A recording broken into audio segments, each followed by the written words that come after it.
All right. There's some music still going. There we go. We good? We good. Maybe we're good.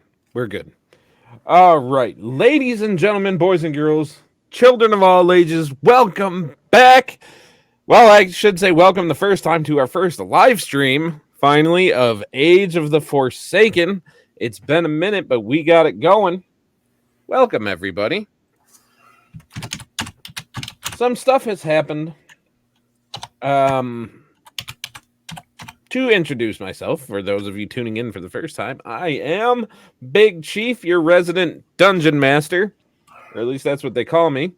I am here to run the show tonight and let these guys, narrate the show. These guys are here to run it. Why don't we go through? You guys introduce yourselves real quick, and then we'll make some announcements and stuff. So, Ken, start us off, bud. Am I muted? You shouldn't be. Go to somebody else. I have to fix something real quick. Great start.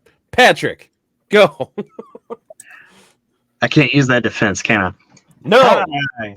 I am playing Miriam, the resident sorceress of the group, and yeah, I don't know what else to say. That's sufficient. I can't use the kin defense. You can't. Sorry. Medicus. I will use the Matt defense. It's like the Ken defense, but it's Matt. You know what else is Matt? Me. I'm Matt, also known as War Knight out there on the interwebs, and I play Chip McKenzie, who is a warlock / ranger dwarf, and yeah, we're having a good time. Awesome. And KJ? Hello, everyone. I'm KJ. I'm the resident non-binary gremlin, otherwise titled the Themlin of any D&D group I'm a part of. The Emperor, as I have been affectionately called. And I play the party's changeling monk, Echo. All right. And for those of you tuning in the first time, we are missing a couple people. Our resident wizard is missing due to life happening. Are you ready, Ken? All right, Ken, take it away. Thank you. You're welcome. I'm the resident has IT issue all the time guy. So and can't seem to get my shit together, but I'm playing, as you can see right here, a rogue, little ratling, and having a lot of fun with this character, actually. I think this character brings out my inner personality, my true inner self. So you all get to know me a little bit better. But I'll leave all the suspense up to our wonderful, masterful storyteller that he is. Probably the best dungeon master that I've ever had the privilege. The privilege in 40 something years of playing D&D to ever play with. And that is our own dungeon daddy. He has earned that title. He has birthed this. So Oh, God. Wow. We're not worthy.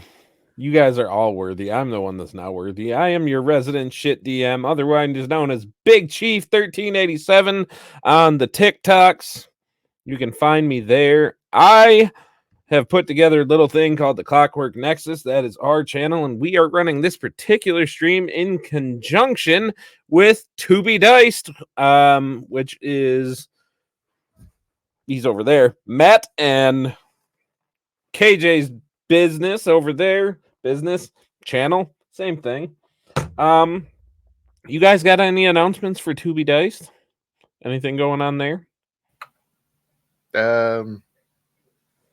Yeah, nothing crazy. When are you guys on? A lot. Tuesdays, Thursdays, and sometimes Sundays.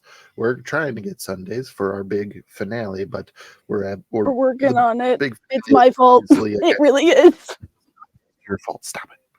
It's all KJ's fault. It is my fault. We were gonna play this Sunday, but I have work. So, BS. So, few announcements. Matt and KJ will be joining us. Actually, we run another stream on Friday nights that's taken a little bit of a hiatus because it kind of fell apart a little bit. But Matt is going to be coming in to DM our big final session for that one, actually, where I am going to jump on the other side of the table. Wynn's wonderful one shot. We're bringing back our IT Justin to give him a little one shot and make up for the months he's been gone. But on that site, or that will be on June, what is that, Matt? 7th? June 7th? Yeah, that one. Yes, I know that it's June 7th because the announcement, the big one, I'm very excited about it. Ken will be joining us with the rest of the Clockwork Nexus June 21st at 6 p.m. Central. We will be kicking off our brand new pirate themed campaign entitled Gold and Ghosts. I'm really excited about it. The art is going together. Our characters are together. As Ken was saying before, we have the most beautiful pirate crew I have ever seen. It's crazy. You guys can tune in to see Taylor being the obnoxious bard. I'm scared of that one. But without anything else, I think we're ready to get started. Are we ready to get started? Maybe. Hey, don't forget to catch us. We'll put links hopefully up not only underneath our names right now, but we're going to put some links probably in this as well. Don't forget to check out all the creativeness that KJ has on her website. Wonderful, KJ. wonderful cosplays. Cosplay. They are amazing at what they do. Don't do this to me. Don't do this to me. If you want to check out some of the stuff that I've been doing, of course, it's always going to be over there at the TikTok, over at More Drunken Blade. And we have a great time doing it. But check out all the other. We'll post everything so you guys know where to find us all and follow us on other websites and in the internet universe. In the interwebs. All right. So then, without further ado, let's get to chucking some dice around. You guys good with that? So to start off, we're actually going to put a whole bunch of pressure on KJ to give us a super recap of what's been going on, because I know that we posted something. But for those of you who are joining us for the first time, KJ, who is our... People are messaging me now. Intro after recap? That comes later. Don't worry about it. Cool. He's asking if you should play the intro after a recap. Fuck yeah. Yeah, we should do that. Okay, so to get you guys caught up, our self-proclaimed lore whore, I did not title them that. No, they did. That's a me thing. That's a them thing. And with that, take it away. All right, so we all started with each of our characters. We actually started with an additional member of the party who was a bugbear fighter known as Calder. So it was 6 of us. I think that's how many names I have. Yeah, 6 of us. We started in basically a giant metal cage with 25 other people, prisoners being taken to a concentration camp, essentially. We were facing certain death if we made it there. I have a note that it was almost spring, but we were cold. We started to have casual conversations. Mistwalkers showed up and took out all the guards that were there and helped us escape. They were sent there to help kind of gauge information on the movements of the Gilded Dominion and see what was going on. I have a name here. Vedar Dravashio is the man who saved us. He's an elven man. We had a conversation with him about what to do, and he wanted us to send a message back to his boss with the Dawnlight Conservatory about what was going on with the Gilded Dominion, because they're opposing forces. Confederacy. Yes, that one. Sorry. They needed food and supplies, reinforcements, basically, and there were 3 missing men that they had We tried to go travel with the map that we had. It went so bad. It went so bad, you guys. So bad. So bad. All of that, just session 1. So many nat ones. It was not great. It was great. Session 2, a couple of us had dreams. Chip had a vision. It was interesting. Lots of things. I don't know what to tell you. It was weird.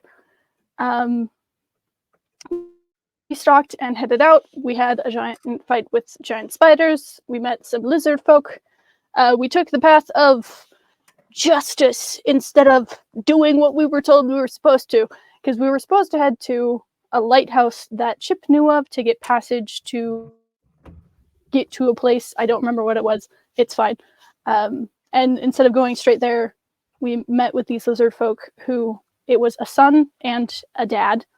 The dad didn't speak any common, the son, so he was interpreting. But we basically went to try to rescue, I think it was just daughters? 2 daughters, I believe? Correct me if I'm wrong? Pretty sure. Then, from there, my notes get a little iffy for session 3 because I missed the first 2 hours of the game. But it's fine. The next thing I have is details about where the smugglers were. We basically broke in, found a secret room. Echo found a lot of things that they could see, which is weird because Echo is blind and nobody else could see these things. So I 6 different prophecies that have yet to be brought up in game because me as a player forgot that I had them. That's great. What else we got? It's going so good. It'll come up. It'll come up.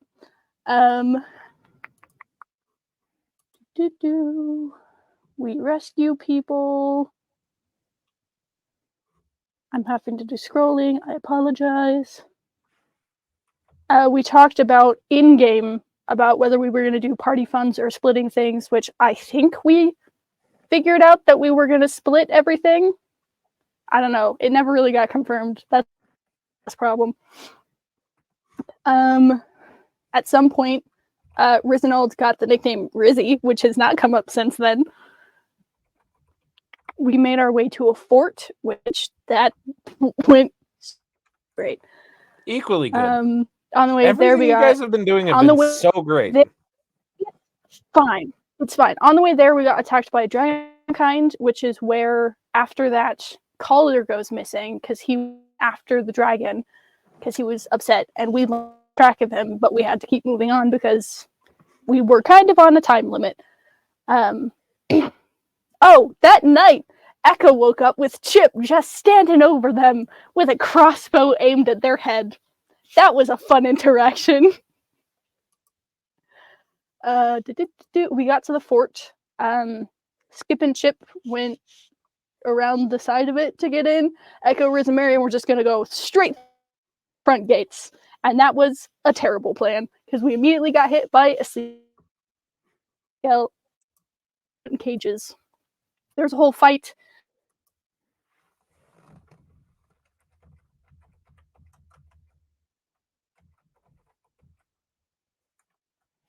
Did KJ freeze up? Maybe just a little. Just a little. Maybe if we all clap our hands like Faye, they will come back to life. And then they were in cages, and then Okay, We see I'm back. I saw it go out. I caught it. Sweet. Echo Keep had rocking. their hip and shoulder dislocated. We're here. Echo They had did. their hip and shoulder dislocated, took me out of commission for 3 days. I got put in a little bag that is referred to as the, what did you call it? The slumber sack or something, but it's basically just The a sleeping slumber bag. It's like the slumbering satchel. Slumber satchel or something. Something like Yeah. that. Anyway, it was funny. We had a good laugh over that. It's great. Somebody set the place on fire. We met Estrella, who was Taylor, who was our guest for a while. Estrella helped get Echo out, but it was mainly Skip who actually got Echo out, and Echo owes Skip a favor. That hasn't come back up yet, but that's the thing. Echo owes Skip a favor. Damn The next session, I think the next session, I was here, but I was zoned out because I had next to no partaking in it, so I don't actually have any notes for that. The session after that, I wasn't here for. So I have a gap between... Some stuff happened. Yeah, there's a gap between when we got out of that fort and when we got onto the ship. Is Forge anything like Fort? Fort? Fort. You said Forge. I thought I said which fort. is equally fun. It's fine. Listen. It's fine. Listen. But I think it was basically just travel between the fort and when we got on the ship. But the captain, who is a pureblood drow, only talked to us in Thieves' Cant. It's fine. Only talked to us in Thieves' Cant, so it was only direct communication through Skip, because none of us speak Thieves' Cant. It was a whole thing. That's when I started the Smash Counter, which is a whole thing. There was a couple of interactions with some automatons. That was a whole thing. The hammer. And we're not going to talk hammer. about it. I think the captain's name was Shinzara. Yep. Am I getting that right? Okay. You are. There was a whole bunch of details on places in the world under different organizations, because the Gilded Dominion has a couple of places that they kind of control. The Homesland, which is where we were. There's the Dawnlight Confederacy, which has a couple of different places. I'm not going to try to pronounce these right now because it's going to be so bad. And then the Free Realm Collective, which has a couple of different places. So there's these 3 different powers, 2 of which are kind of fighting head to head. The third one just is kind of there. I don't really know. We haven't asked a ton of questions about it. Trying to stay neutral. Yes. There's a bit of a romance that got sparked between Estrella and Riz, of which Echo gets popped out of the bag in the middle of. It was uncomfortable. Hashtag dad ass though. It's fine. In the conversation with the captain, that's when we got approached with a job in exchange for passage, which was prison. There, you lost part of that. So yes, they were given a job to break into Frost Peak's prison, an impenetrable prison fortress type thing up in the Frost Peak mountain. And I don't know if KJ is going to go into this when they get back, but Estrella got reunited with her family. Her aunt and uncle who lived here on the Isle of Bright Cliffs, but her brother, who they believe to be dead, came back. And what would you say, KJ? Had a little bit of a moment after finding out that mom and dad were dead. That was an interesting moment. But you guys forgot the best part, that the Riz got to be half a man in between there, but we won't go into detail about that. Listen, it was not pertinent enough for me to write it down in my notes. I think it should have been, but anywho. But to the actual more pertinent details, you guys ended the session with Skip going to the Glintstone side of town, because this town is split pretty much between the Glintstone gang and the Jesting Jacks. They have a little bit of a turf war going on, and Skip is doing a little espionage, a little recon. And I believe that where we left off is that you guys were in a bar. Did anybody write down the name of the bar? Because we all know that I definitely know the names of these bars, and I don't come up with them off the top of my head. We left the Harpy's Whisper. The Harpy's Whisper? That sounds like some stupid crap I'd make up. Yeah, we left the Harpy's Whisper. We ended with them walking out the door and just kind of speed walking down the street. Run away, run away, run away! Don't look back. Yep. Oh, yeah, that's right. Because you guys were discussing the whizzing noise, like the whirring noise that you heard as somebody was looking at you, but you Yeah, guys couldn't figure out what that was. yeah. Marion and I had gone in, and we'd made kind of a tentative agreement, soft agreement, and hopefully we're going to at some point at nightfall make our way back to the Harpy's Whisper. Oh, that's right. In You some guys way, shape, were- or form, we're supposed to meet Corda, which we all believe Corda was locked up in this. I don't know if I think it's a loose term to say it's impregnable. I think it's more it's never been escaped from would be better. But neither here nor there. That's kind of where we left off. And Marion and I were definitely headed down. We needed to find out the next ship that was going to come into port as part of our ruse. So right, and I think we had talked about the fact that Echo was kind of just outside. Is that because Echo, after the group had split, was going to go back to Dasana to ask some more clarifying questions about the prison. Because Okay. we didn't get a ton of information because the correct questions were not asked. so? That is where we will pick off. Where is Chip during all this, by the way? He's shopping! Shopping? Oh, and we are explaining the absence of our resident wizard.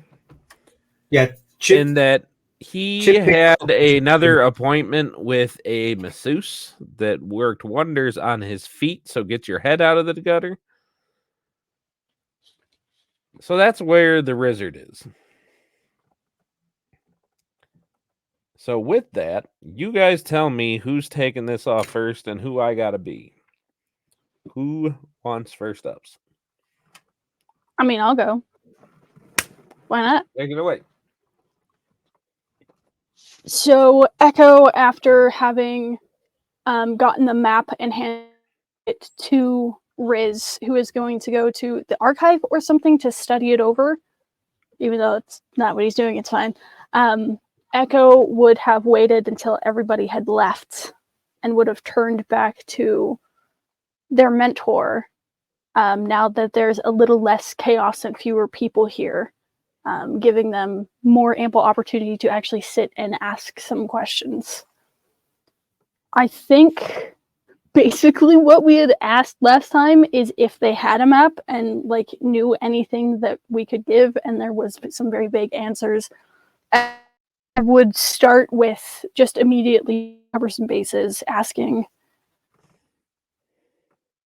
I know that in order to get certain answers, the right questions have to be asked, and now that it's just you and I, we know a lot of information, a lot of secrets. I'm sure that you know what kind of watch force is up at those prisons and what kind of routine they have, a timetable, if you will.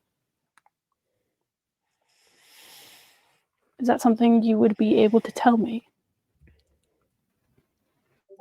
Yes, I can tell you this. We have observed that a gondola of guards and cooks and janitors of the sort, it goes up approximately every 12 hours for the shift change. They keep their faces covered as so to keep the prisoners from knowing who they are. This could be good for you to acquire disguises if this is how you choose to go about it. But I'm going to warn you, they are very thorough. They know You can imagine. every prisoner. They know what they've been in for. They know their habits. And if you just go walking around asking the wrong kind of questions, it will bring you the wrong attention. It's a good thing I probably won't be asking questions once we're in there.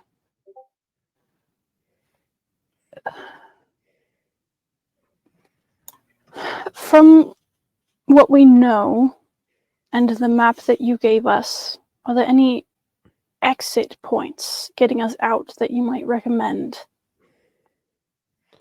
Something in history that someone might have been close to escaping from but were caught for some reason. We have not been able to confirm anything, as we do not make it a habit of breaking into prisons just to confirm possible exit routes, but the rumor is that there is an underkeep under the fortress that was used centuries ago, that there was cave-ins that blocked it off, so I do not know how viable it would be for you, but if you can find them, it is said that there used to be entrances along the south side of the mountain that you could use to get away. We do not know how exposed these routes are, so you might be out in the open. We do not know. Again, this is all rumors. Hypothetical. You understand. I understand. We do not have the manpower to go off confirming these rumors right now, not with what you told us is happening in the east. I know. Well, of course, it's hypotheticals and rumors. Is there any rumors that state outside of just the south side of the prison where these ruins might be? This is all we have for now. Like I said, we do not have the manpower that we usually would to aid you in this. Most of our agents are behind enemy lines. If I get any information before you move out, I will let you know, but unfortunately, this is truly all I have for you in this regard.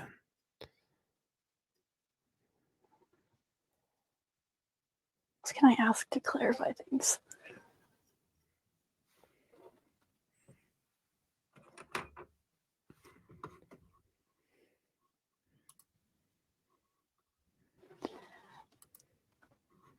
We know that Corda is being kept there, but there's some speculation as to whether that's of her own accord or not.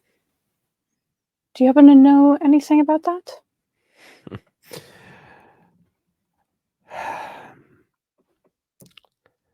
If you ask 20 different people, you will get 20 different answers. I would greatly like to know the answer to this if you could come up with this.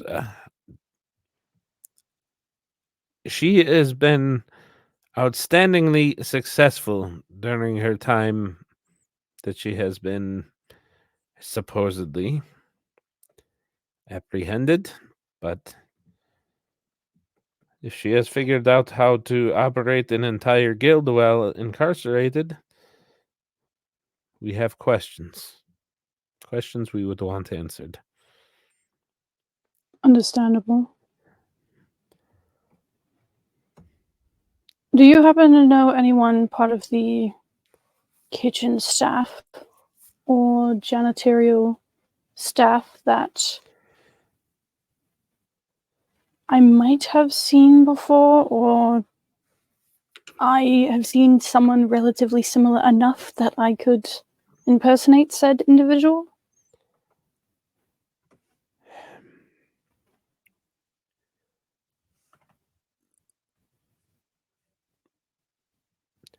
The staff workers seem to have a very high turnover, so this could be good for you, and then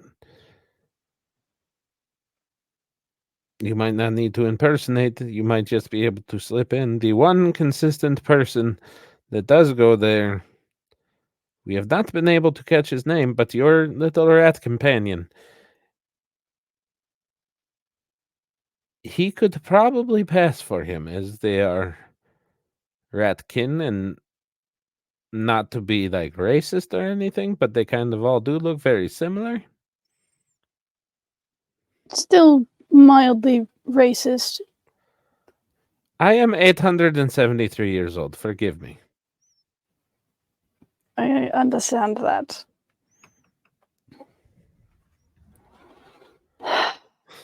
Right now, I can't think of any other questions I might need to ask. If there's anything else I think of, I'll find you before we leave. Well, we will answer any questions we have. You do only have until noon tomorrow, as we are headed out on the next boat to the mainland. But if we can answer any question before then, you know where we will be. You wouldn't happen to have an extra sending stone or something that I can keep in communication while we're apart, do you?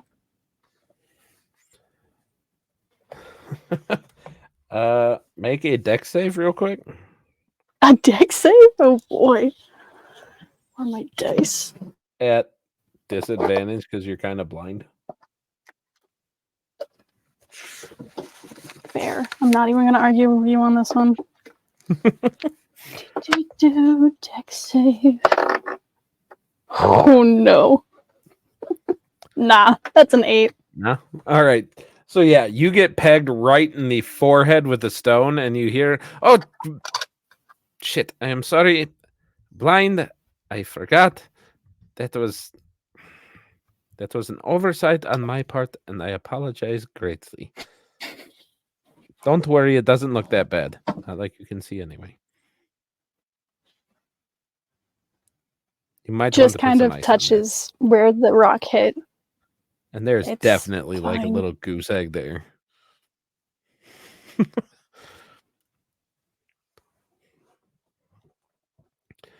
Again, we will be leaving tomorrow on the Benalla, so get us any questions that you have, and we will try to find you to share any news that we have. But Echo, take care with this mission. It is a good mission to get in with the guilds. It would do us some good across the nation, and we need all those kind of inroads, given that war seems all but inevitable. But take care of yourself. I would hate to have to come visit you in this prison for real, yes? Trust me, with my kind, the last thing they would do is keep me alive. Remember that this is not a Gilded Dominion prison. They have no problem with the changelings. You would be treated like They every say other... they don't. There's one more thing, Echo. There is one prisoner there that may pique your interest. You may want to break her out and take her with you. But again, this is just rumor. We have not been able to confirm. But if Who is it? we saw right, 6 is there.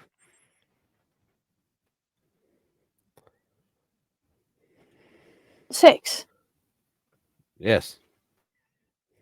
How? Why? She's...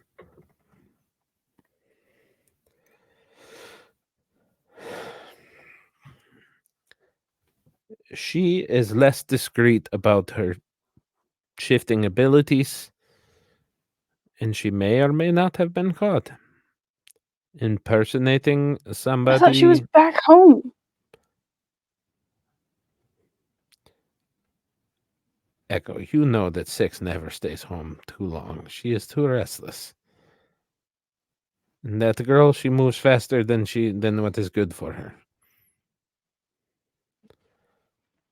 She needs more training. She hasn't been doing any of this for very long.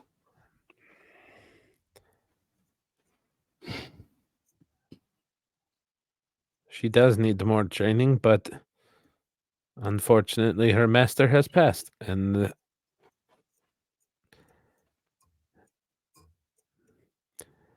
just try to get her out, and maybe you can calm her down, yes? She's in there. I'm not leaving until she is. That is She's what too I like to important. hear. My brother would never forgive me. Well, I Does he suggest know? you know as well as I do. If he knew, he would be trying to break in there himself. So, and I am sorry, but your brother is many things, but tactful and patient is not two of those things. I mean, So, there's a reason you stick him behind a desk instead of in the field. yes, he's terrible in the field. You know this. Like, there's bad, and then there's like 20 feet of crap, and then there's your brother when it comes to field work. I am sorry. He is He's- terrible. He's not a ground agent. We know this. But he is a good man, and Six is a good woman. She's very kind, but Very kind. A little flaky. clueless in so many things. So many She's things. trying. She's trying. I know. But again, go back to your compatriots with this information, and if there's anything else we can do before tomorrow, let us know. When is the next shift change? I know it's every 12 hours, but when's the next one? I believe the gondola would be leaving in approximately 15 minutes. Okay. I can time that. Okay. Thank you, Dasana. Take care of yourself, Echo. I'll try. And with that, she kind of does a Batman goodbye and just like fades into the crowd and just, yep, pretty much. And you don't even see it because you're blind as shit. Yep. Echo just listens to her footsteps fading away. Blind as a bat? Ayo. I kind of have echolocation. All right. So with that, we will cut back to Chip McKenzie. That's me. I'm That's Chip you. McKenzie. So we were heading right to a store of generals, as it were. All right. The only general store that you know of is back at Firehearts at the inn. You know that Estrella's aunt and uncle run a shop. We could start there, just because it's where I know there would be goods that we could possibly need. Things that aren't really conspicuous unless they're all together in the same package. When you're caught outside a prison, then they look very conspicuous.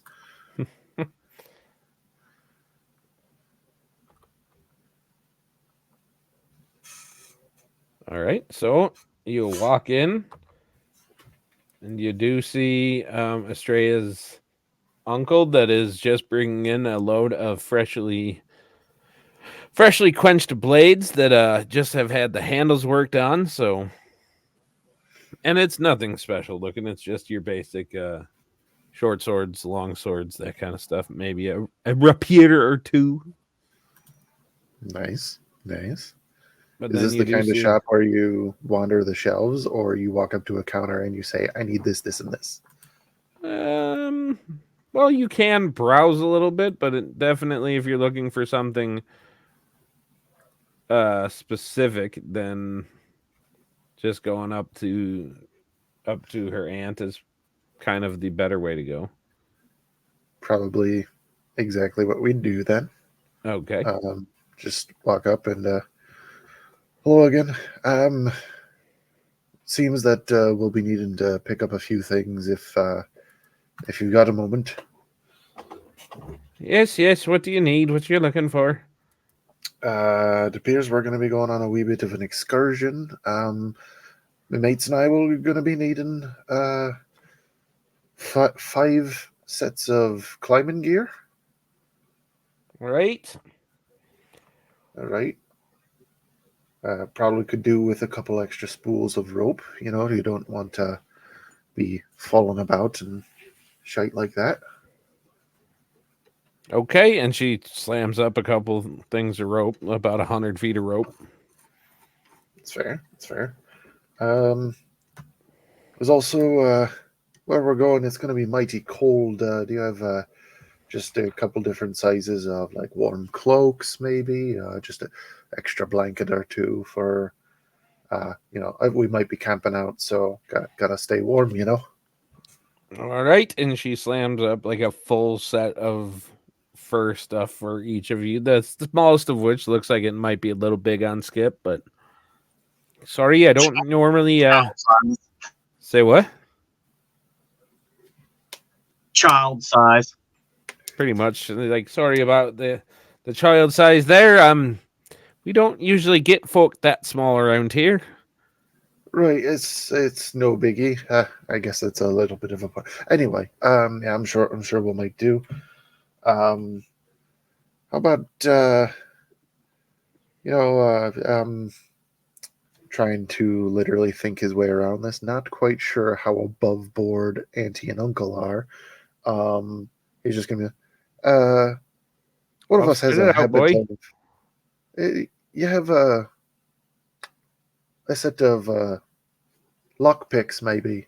Just something to pass the time.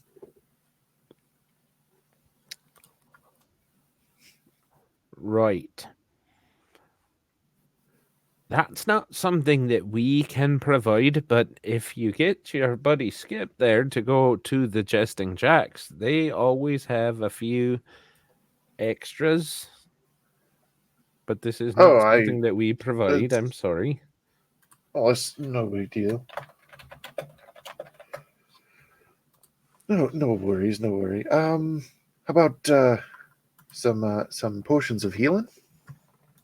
Maybe. Those we have plenty. We have your regular potions of healing for 50 gold each. And then she slides everything else and everything else besides the potions to you. She slides all of that and says, "That's on the house for you bringing our niece back to us." And for your wizard friend pointing Estrella to the right spot to get Tosh the help that he needs. I know that boy's hurting and that he's got a lot going on. So all of that is on the house, but the potions, those we got overheads a little bit. I have to charge you for those. But I tell you what, today we'll do them for 40 gold a piece. Say that total again. 40 gold a piece, and she's got 6 of them. And that was for the regular potions of healing. Okay. Just trying to think of like me, Matt, trying to think of if there's anything else that could possibly come in handy.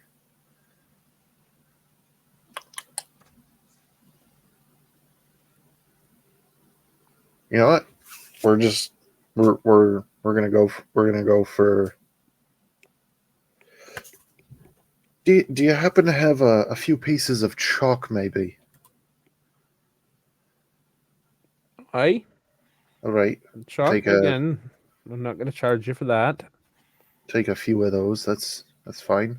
Do you have? What was the next thing? Do you have a bag of ball bearings, maybe? I do just so happen to have a bag of balls. Here you go. Perfect. Just what I Don't play with them too much. You'll go blind. Is that what happened to Echo? Never mind. Well, it might be. I don't know. They're a strange one, A bit of a stretch here. How about a bag of caltrops? Again, you're getting a little outside of our realm of expertise there. I mean, I suppose I could have Da make one out there, but that would take him probably a little while. Right. No worries there.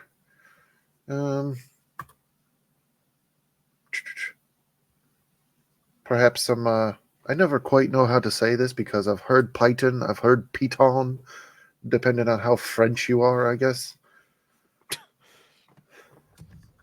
Python.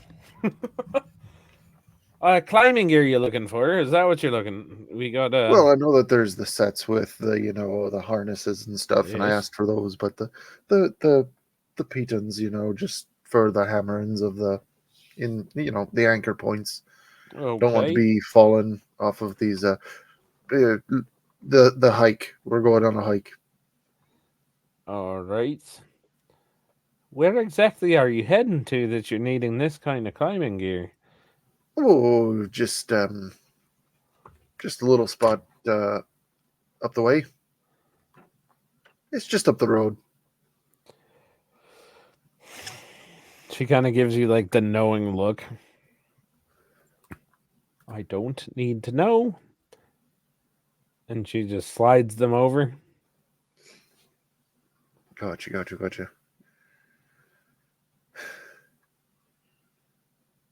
This is Matt trying to once again think of if there's anything else that might come in handy. I think that'll probably about cover it. Oh, we have a request. About yep, we're still gonna ask. How about a flask of oil or two? Well, we don't really have oil, but we have we have some good quality moonshine that could probably start a fire if that's what you're looking for. Yeah, I was more so thinking like lamp oil, like something for creating light. I don't know how long we're gonna be hiking Well, for. It could we get don't dark. have that up here, but you can probably find that down closer to the docks. You got some of the whalers out there that sell they Right. sell the oil for that. We kind of stay away from that business. They get a little touchy about it. Right. I gotcha. That makes sense. We'll take a wee bit of a stop over there. All right. I think that about covers it, unless the private chat blows up again while we're finishing our deal. I thought this was a private chat. Well, it's just private between you and me. All right. So are you taking all 6 of the potions of healing then? Okay. Not me pulling out a calculator. So Calculator, I can tell you roughly how much we have. Is okay from the amount that I gave last time. Was there more gold that we were given, or more money we were given at some point? No, because it's all wrapped up in the gold bars. yeah. You guys are having the most of your wealth wrapped up in money laundering at the moment. Money laundering. Okay. So I don't have to worry For about lack of a anything but what better I term. already currently have.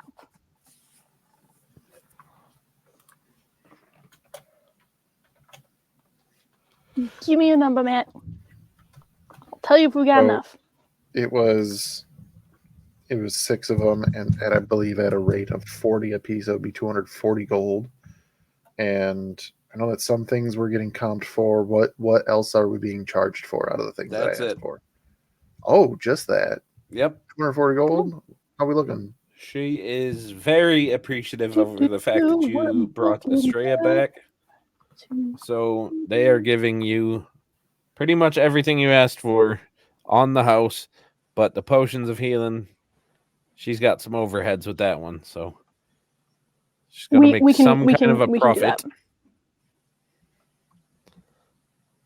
Chip being appreciative. We got- Echo, can we do 275? Because you got to treat well the people who treat you well.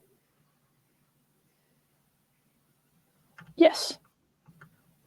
275 it is. Mark it off. Equals we have 575 gold left.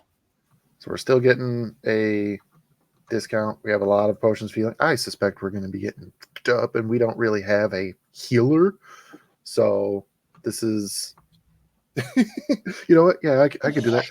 Just in case with these, what if we don't, fall down the mountain and end up breaking a limb or two? You have a return policy on these. Will you take them back if they're expired?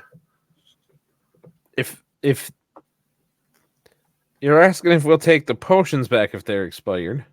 Right. I mean, expiration dates and all that. It doesn't mean that they're bad per se. It doesn't mean that they're going to kill you if you take it. They're just not as effective, right? You do know that they don't go bad. Like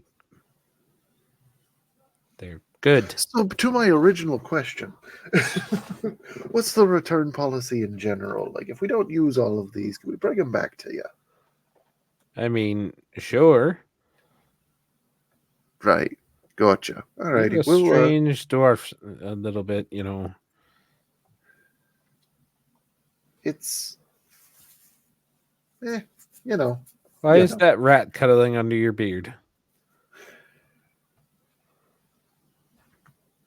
Is that like normal for you? 275 gold, and we forget about the rat, which is something I'd love to do sometimes. Okay. Well, thank you guys again. You guys always have a place to lay your heads here. So Chip will gather up the things, and I guess he's going to make his way to the docks to try to pick up a flask of oil or 7. Or 7. All right. So, back towards the docks, I believe you guys will meet up then. So unless Marion and Skip have anything that they would like to talk about individually before a reunion of sorts. I don't think that meeting went rather well, Skip. Yeah, I'm kind of scared, but it's all part of the deal, right? I mean, we gotta try something out and probably get, like, I don't know, what's the worst can happen? Death. I mean, if we look at it from that point of view, then everything is going to be okay. We get beaten up and our stuff get taken, but we'll see what happens. I mean, but I was pondering on the way down here a couple of things that may have been left out. Oh, I don't know. 47 minutes ago when we were talking earlier. Remember that poor bugbear and that cuddle puddle that we had? That was really fun. I love the cuddle puddle. We can never ever forget the cuddle puddle. In fact, I think I'm gonna start like scribing it on the walls and stuff. Like, I don't know, like I could make like a symbol, like a little symbol like that next to it, and then and then I don't know what we'll call it, but then like cuddle puddle. And then I know like the people that are also like we were when we were in the ocean. Wasn't it funny when Riz got his penis cut off? I just want I tried to forget that because our compadre Chip was in the process of drowning me at the time. Oh no, I thought that was funny because he was trying to get with the flying girl, but he only got a little part of pee-pee, so it wouldn't have worked out very well. But anyway, we got to figure out the name of a ship that's coming in real quick, or we could just pick one. It doesn't really make any difference to me. But I know that once we get down there, if you and I are going to stick together, then maybe I'll give my sending stone to Echo, so they could keep an eye on us. That was a joke. Yes, because they can't see. They're blinder than a bat. Oh, that was the joke. I mean, okay, it wasn't a very good joke, but I laughed on the inside. Okay, you can stop holding my hand now, Marion. It's getting a little weird. You grabbed my hand. Well, I was scared. But so was I. That was a very wonderful establishment you took me to, Skip. Love is in the air. No, it is what it is. That was the diviest dive bar that I've been to in a really long time. And I've been to some pretty seedy places. Not like the really seedy places that Riz hangs out at. Riz really hangs out at some pretty, they're deep water, fucking shitholes, but it's okay. You might get a disease, but Well, I think one of the new people we may be able to meet, they'll be able to cure disease. That would be really cool. well, going back on what you mentioned earlier, he's not really hanging out much anywhere. I got I that can joke. make those jokes too. I got that joke. Oh, interesting. You brought up the sending stones. You're willing to give it to Echo? Well, I'll be really honest with you. Over the past day or so, I mean, the information that they were able to gather, and they do kind of have a contact here. I mean, I think it went from like 100%. I really want to throw them in a deep well to maybe now I just kind of want to nudge them towards the deep well. So there's a little trust in there. Well, seeing how me and you have a understanding on things, I think I can probably vouch for Echo. So, just in a brief conversation I had with them, they have my support and trust. So, if something goes awry, you can take it out on me. Well, I don't think there's anything to be taken out on. I mean, I think, we've kind of discussed that once before, but I know we wanted to get everybody up to speed, especially the people that are lurking in my brain right now, seeing what I'm seeing. So they may have not all heard. Some of them heard once or twice. They're like, two of them get stuck in there and they start this really long conversation amongst themselves, and it's just odd. But no, it's cool. I mean, we'll see what Echo brings us and the information, and it's just really hard to get anything out of this effed up little village, town, backwater island, whatever the hell we're on, and an island with the freaking mountain with snow on it. I mean, come on, this is a little far-fetched, even in the fantasy times in which we live. You do live in a fantasy world, Skip. Well, I mean, the All day. storyline's great. Storyline is great and everything. I love it. I love every time all the plays we've been seeing and all the different kinds of acts that have been going on. And then the flying girl came along, and then I go off on like tangents for like 45 minutes talking about stuff that doesn't really matter. So, look at that. We're at the port. I hate you. I hate you so much. Like with a passion. Damn it! Fuck you, KJ. All right. So, you guys are at the port. Really? That? I don't know how to take that.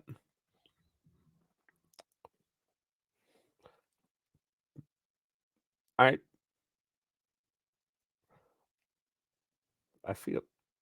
don't know how I'm feeling right now.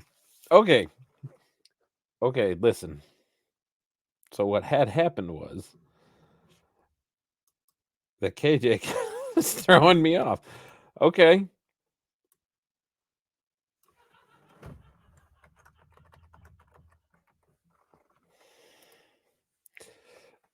There. That's what I'm putting on there.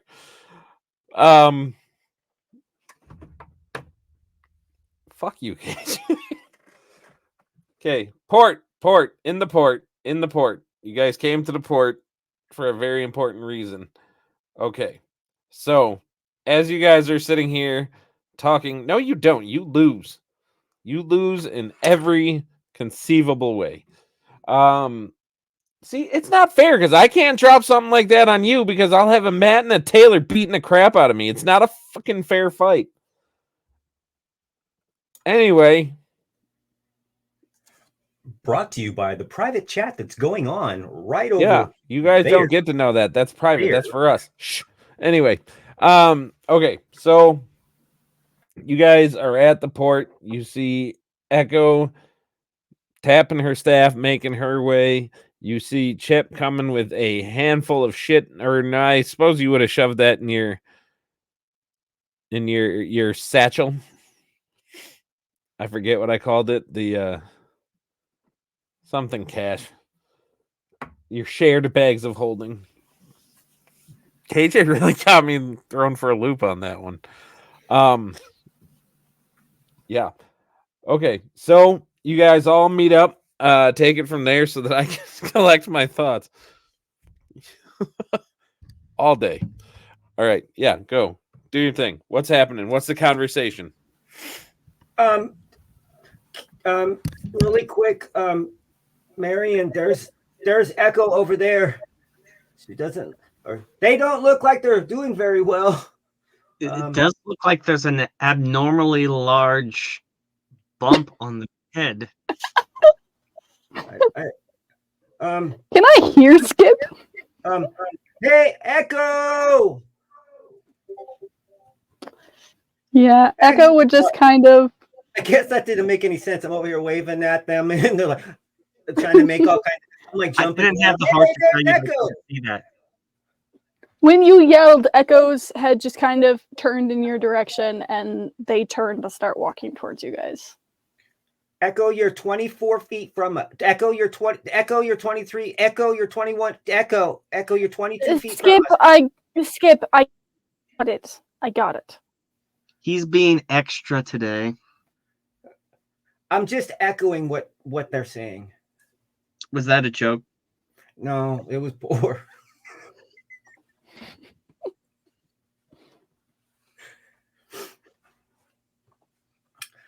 But don't ever change, Skip. Don't ever change. I'm hoping never to have to change too much, but sometimes I have to like get into that little inner part in here, and then I can really hyper focus on what's going on. But for the most part, it's very, very, very taxing on the 17 and a half brain cells that I currently have working at this particular time. Anyway. Clearly something happened. I'm not going to ask, but I will tell you what I learned. The shift of guards, kitchen staff.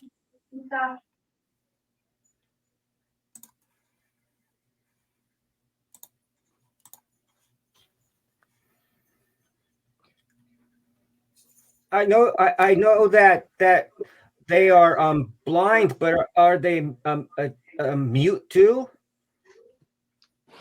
I'm gonna murder my internet. I legitimately am. I guess they drew a blank. Not even from a good the information that I was able to gather, the shift changes every 12 hours. Guards, janitorial staff, kitchen staff, they always wear face coverings of some kind to keep their identities hidden from the prisoners, so that could work in our favor. They also have a high turnaround rate, so I don't even know if we'd have to disguise ourselves as them. So that's a potential in. There's one gondola. The next rotation is in 15 minutes, but if we're probably going to need more time to figure out what we're doing than that. So after that 15 minutes, we'll have 12 hours. Well, we have apparently arranged a meeting with Cora somehow. Corda. But how did you manage that? Skip did some talking, but we have concerns that it's probably not going to end well. Because everything we do ever ends well. It's a common theme with us. Skip is looking for the name of a ship to lie to these very untrustworthy individuals. What lie in particular was told? I don't know. He didn't really explain because he started doing his hand motions and jibber jabbering that to me is just a bunch of hogwash. Skip, what fib did you fabricate? Well, in all technical terms, I didn't tell any lies. Sure, that's how the best cover-up stories begin, but what did you say? I'm 100% being 100% serious. I didn't tell any lies. What I told them was that, I had some information that I wanted to be able to relay to somebody in charge. I wanted to be able to talk to Corda face to face because I believe that information merited maybe I could get a little gold for that information.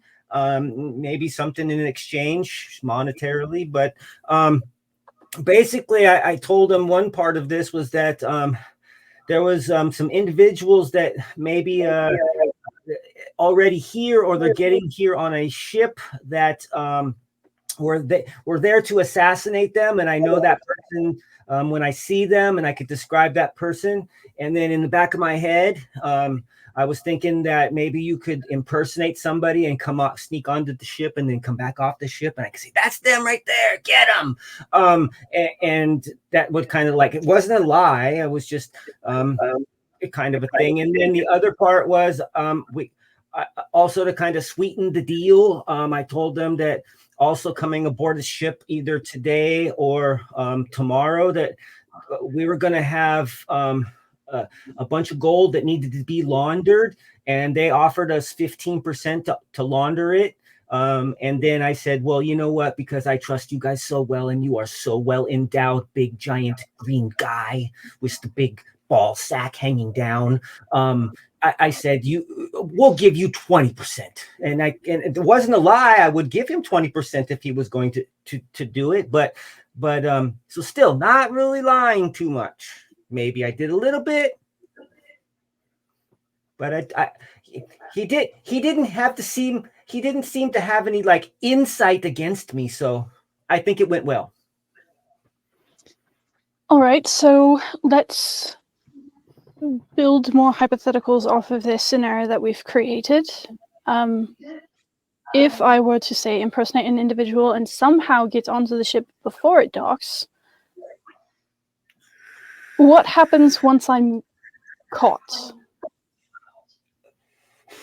No, that's the best part. You're not going to get caught.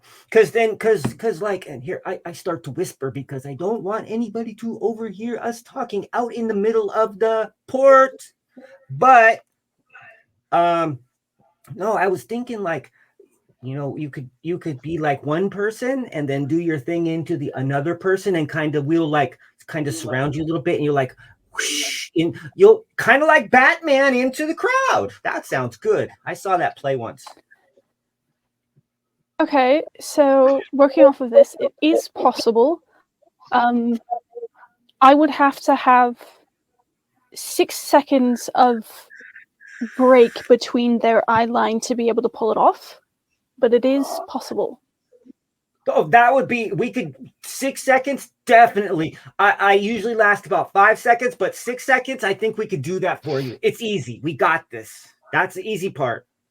The hard part is we got to convince Chip to get into the sleeping bag of death. It's not of death. I was in there for 3. Why? Well, because you were dying, and I just since the people in my brain don't remember exactly what the name of that thing was, I just named it sleeping bag of death.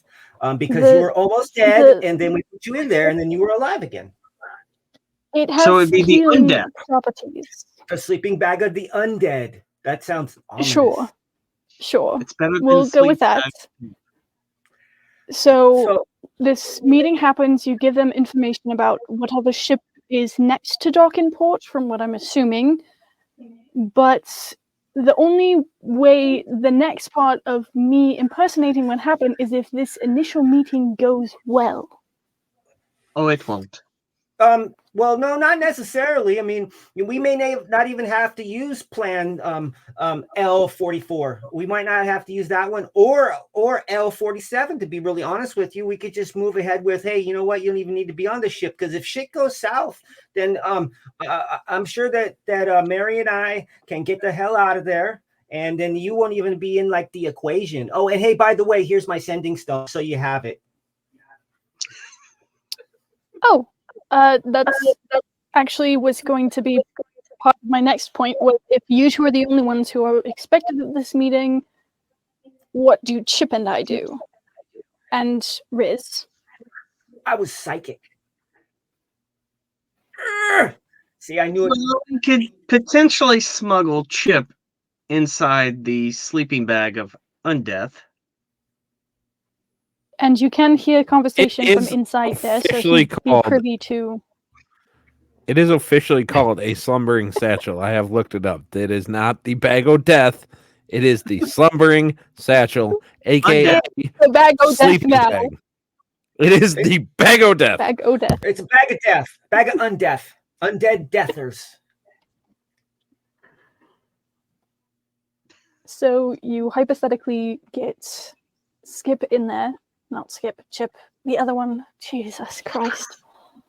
You smuggle Chip in via the bag. You two go in for this meeting. I wait with Riznold somewhere. Well, I got this really And I got this really Hope? fancy.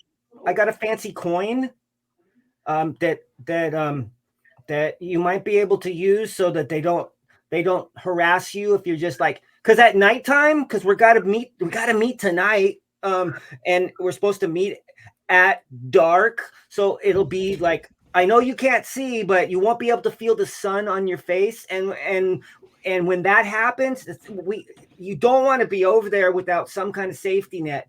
So I do have a coin that kind of lets us get a little bit of free movement, a little bit. We won't be asked maybe too many questions. I think but that's up it's to you. safer if you two keep that coin. It'll allow you to travel without suspicion since it was given to you. I'll wait I could do Hey, at Echo. the tavern. What is your passive perception? My passive perception is a 13. 13. Okay. Mm-hmm. I have the lowest passive perception. I'm aware of this. Yep, you're welcome. Skip, Echo did bring up a very interesting point. If they're supposed to be on the ship and get off, how do they get on the ship before it docks? Well, I mean, That's I can't. only if that is something that we have to worry about. I can't come up with the whole plan, but you could like blend in. You don't even have to be on the ship. I mean, honestly, you could like the people are coming off, and then you like kind of like stumble into the crowd with your little stick. Look, I'm in the crowd, and I could just like, oh, there's the person right there. That's the person. I think. I mean, I guess. But don't you think they'd be watching the people hypothetically? disembarking the ship and this hypothetically- person is? Hypothetically, what I could do is pretend to be one of the portmen who unload ships, and then once I'm on the ship, turn into whatever individual that we agree upon. And then when I exit the ship, it looks like I was on the ship to begin with. That sounds like a great plan. I think you should roll with that plan. Sounds Yes. quite roll with that plan worthy. We'll just make have to that cross plan- our fingers and hope it works. We'll make that plan R4.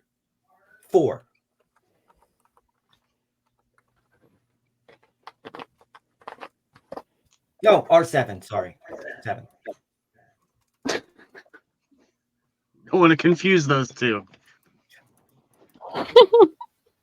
No, R4 was. I'm sorry. R4 was a plan that I was going to do. It came after plan R2, and then it evolved into plan R3, P2? and then plan R4. But plan R2 originally was I was gonna sneak inside of one of the trash receptacles and kind of walk around and trying to be sneaky in a trash receptacle. But that's plan R2, but it evolved. Hey, Echo. Can you reload your character sheet for me? Hey, yo.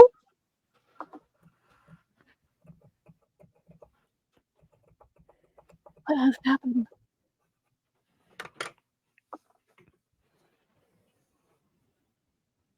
I don't know what I'm supposed to be looking for. Oh! Okay.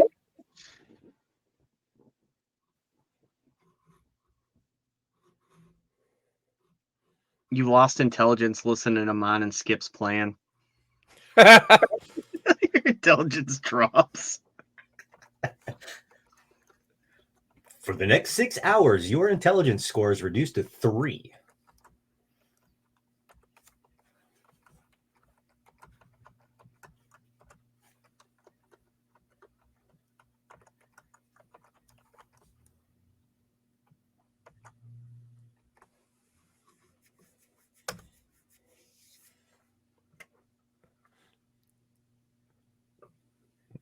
see, you freaked them out, and now they froze. It's fine. It's fine. Just You saying, get my don't message? joke around with the intelligence of 3 thing that happened to me with another character. It's not fun. Tell Usually me have what items is. similar to this Tell me your in Dimensional secrets. Realm. You'll find out in game. We are in game. Exactly. So I mean, 10 like in So- character. So, I have a as terrible you passive guys are perception. talking, you notice that most people are generally keeping their distance. A kind of crowd of people, as you guys are talking, kind of like comes walking by you, and you see like Echo moving just slightly as somebody seems to inadvertently bump into her. And then life just keeps going.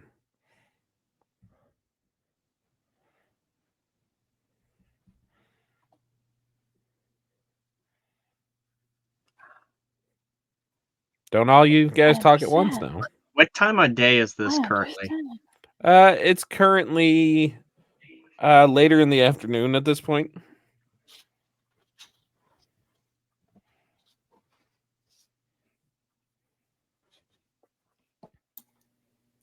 Do we notice these people bumping into her?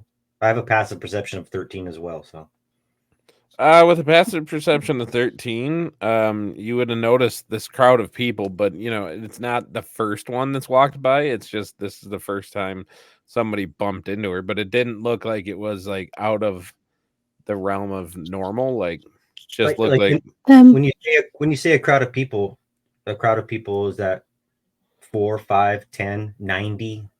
probably 4 or 5, and they looked mostly like dock workers. With a passive perception of 13. That's fair. You know, if you want, if you want to make a perception roll, having noticed that person bump into her, that's up to you. If you want to look closer. Nope, that's none of Skip's business. Cool. But if you want to throw down Echo,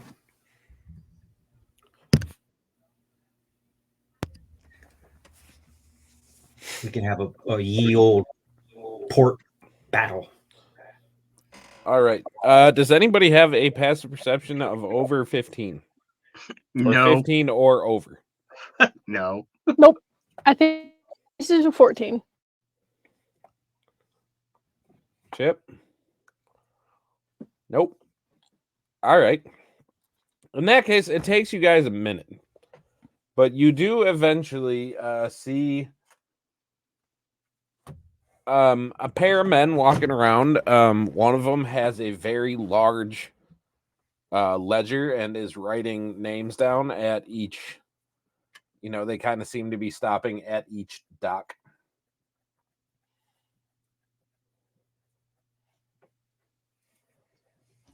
Skip, I think that might be a port master, and that ledger may have some ship names. Excuse me. To be really, really honest with you, Marion, unlike Echo, I can read. So I'm just gonna like, what's that ship's name right there that just came in? Can I? Well, none of the ships have came in recently. Like they have been here. You see that some of them are getting ready to leave. So if you're looking for the name of one that is about to come in, that you might have to try to do some trickery with the port master for. But the name of the ship at the dock that he is currently looking at, according to my notes, is the Impolite Richard. Well, then I'll play along. I'm gonna walk over to him while he's jotting stuff down. Okay. Excuse me, sir. Mr. Dockmaster. Yes. Well, that was Can kind I of a do frightful. something for you? Well, that's kind of a frightful response, but yeah, the this ship right here, the Richard something ship. The Impolite Richard, dreadful name, if I do say so myself. What about it? Yeah, it's kind of revolting. It sounds like somebody made it up on the spur of the moment and just didn't. They're like putting a bunch of ships out real quick and said, "I need a name for a ship," and then it's like it could have been the Floppy Wiener. Sounds like you can sit and spin, bitch. Anyway. It's gonna be one of those nights. Gonna be? Jesus Christ. I've been literally hip deep in watching Pirates of the Caribbean and getting things ready for next I can Friday. blame this entire night on KJ because they messed me up with one comment. So no. To be honest with you, I thought there was another ship that was supposed to come in, and I totally mistook this ship here for that ship. You could see how I could mix up names. I mean, with that in any way. But do we have a list of ships that are due in? I was looking for a friend. So you're looking for a passenger ship, or are you looking for a cargo ship, sir? It doesn't. I don't know how. Or when they're supposed to arrive either later tonight or tomorrow morning, and I wasn't made pervy of whether or not they were taking the high class ship, or maybe they were just trying to I only had 4 copper and I have to sleep on top of a cargo vessel. I don't know. I'm just wondering. Okay, well, I can tell you that there's only 2 ships that are due in this evening, and that is the Provo and the Benalla are coming in tonight. The Benalla is the passenger ship that's making for the mainland tomorrow, around noon. The Benalla is Benalla, sir. It's one of the largest passenger ships around. I'm surprised you didn't know it, but okay. Why would you be surprised? Maybe that's some information I should know. The amount of information that you should know, but you claim not to, seems rather high, if in my estimation. Anyway. Well, I would honestly, sir, I would stand here and engage in a battle of wits with you, but I could see that you're unarmed, and I've got some friends I'm going to go drink with. I shall catch you later, kind sir. Right.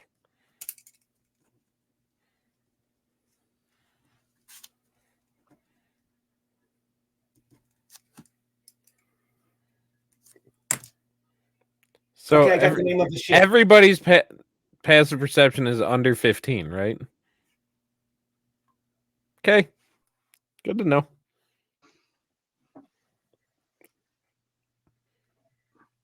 It's fine. It's totally fine. But I will say, as you come back with the name of the ship, let's take this opportunity to take a quick break. So, General Medicus, if you wouldn't mind throwing up our lovely intermission screen.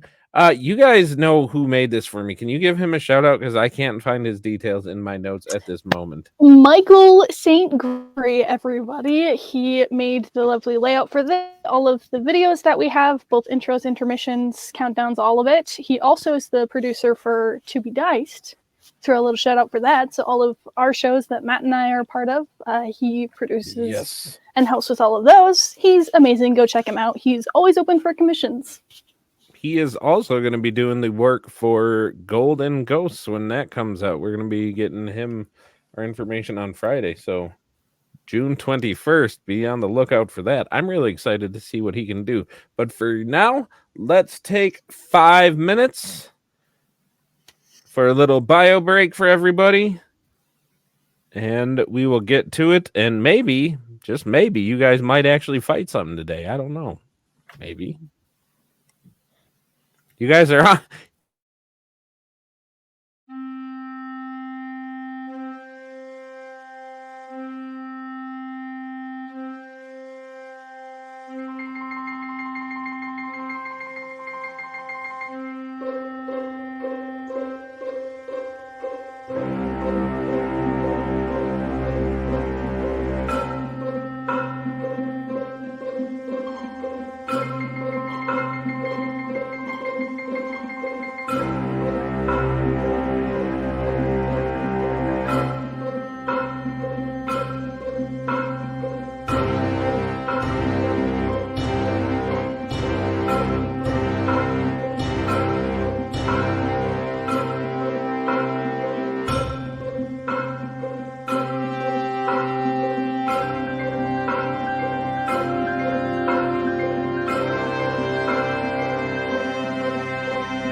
All right, ladies and gentlemen, we appear to be back for the most part.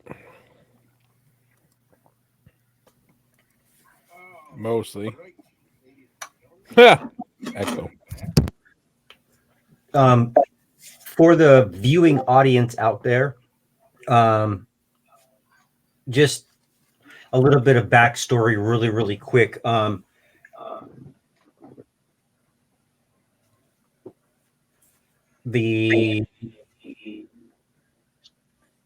not going to say animosity, but the nature of Skip and Echo, they have kind of a longer history of just mistrust in general.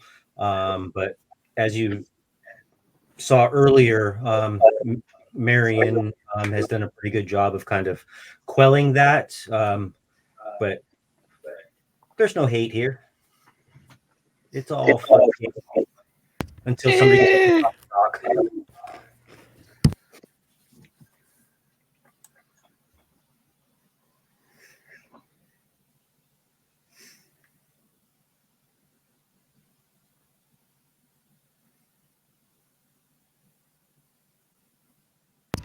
So, waiting, giving them time because they having a hard time with 5 minutes. Well, that's okay. And also, for the viewing audience, while we wait for our resident Demlin, the animosity between me and Ken in particular is a complete joke. I don't actually hate him. I think he's a wonderful person.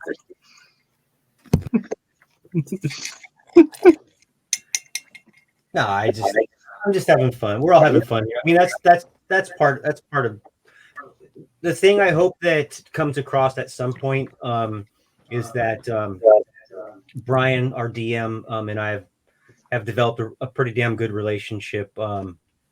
And we joke around, we bust each other's balls, and it's just who we are. And I love him for it. And we're both pretty straightforward, and we know at the end of the day, it's just us talking shit to each other, and we're just having fun being friends. Indeed. We try to keep a vibe at our table as if we were sitting down at a table in real life, which I think we accomplished that pretty well. Hashtag bromance. Smash.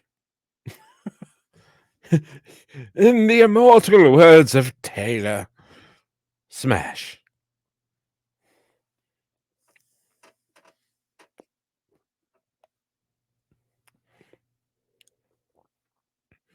If I just yell really loud, will Echo hear us? Are there headphones ones that go with them or no? Lame. As they're cooking, you just scream in their ear and they drop. There is a couple things. While Echo is a little indisposed, Mary and I kind of were talking a little bit on the way down here, Chip. And we thought that we could get the sleeping bag of death, and you could go inside of it, and then we could hide that on us.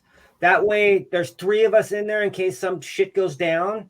But both Marion and I have the ability to at least kind of poof out if we need to. I don't know if you have that ability or not, but we can kind of poof away. And if you're in the sleeping bag of death, then you'll poof with us. And that comes with exciting graphics and design brought to you by. That's my abilities. I got it. I put that on the wall. As Skip is elaborating this plan, Chip's just going to be listening along like, okay, that makes sense. And then he's going to think back for a moment. And after Skip finishes, Chip's going to go, Skip, is this just a ploy for you to get me in the bag so you can jump on it and see if I die? Well, I did think about that a little bit because that was kind of funny. But since we've learned that you can come out of there on your own, you don't need us to assist you to get out. We feel that it's a little bit safer because if you were in there and we couldn't get you out for some strange reason, you'd just be in there for like eternity, taking like a nap for like a really long time. But since you can kind of get out by yourself, then it might make sense. You can't use a message or the the stones of hearing each other out that we carry around. You can't use Well, I the don't note have there any of because those it's in a anyway. different plane or on a different continent, or it could be under the ocean. Oh, it's just outside of range of. It doesn't have any roaming charges. No, I didn't. I didn't get the upcharge fee because I planned on hanging out in the same town for a long time. But Right.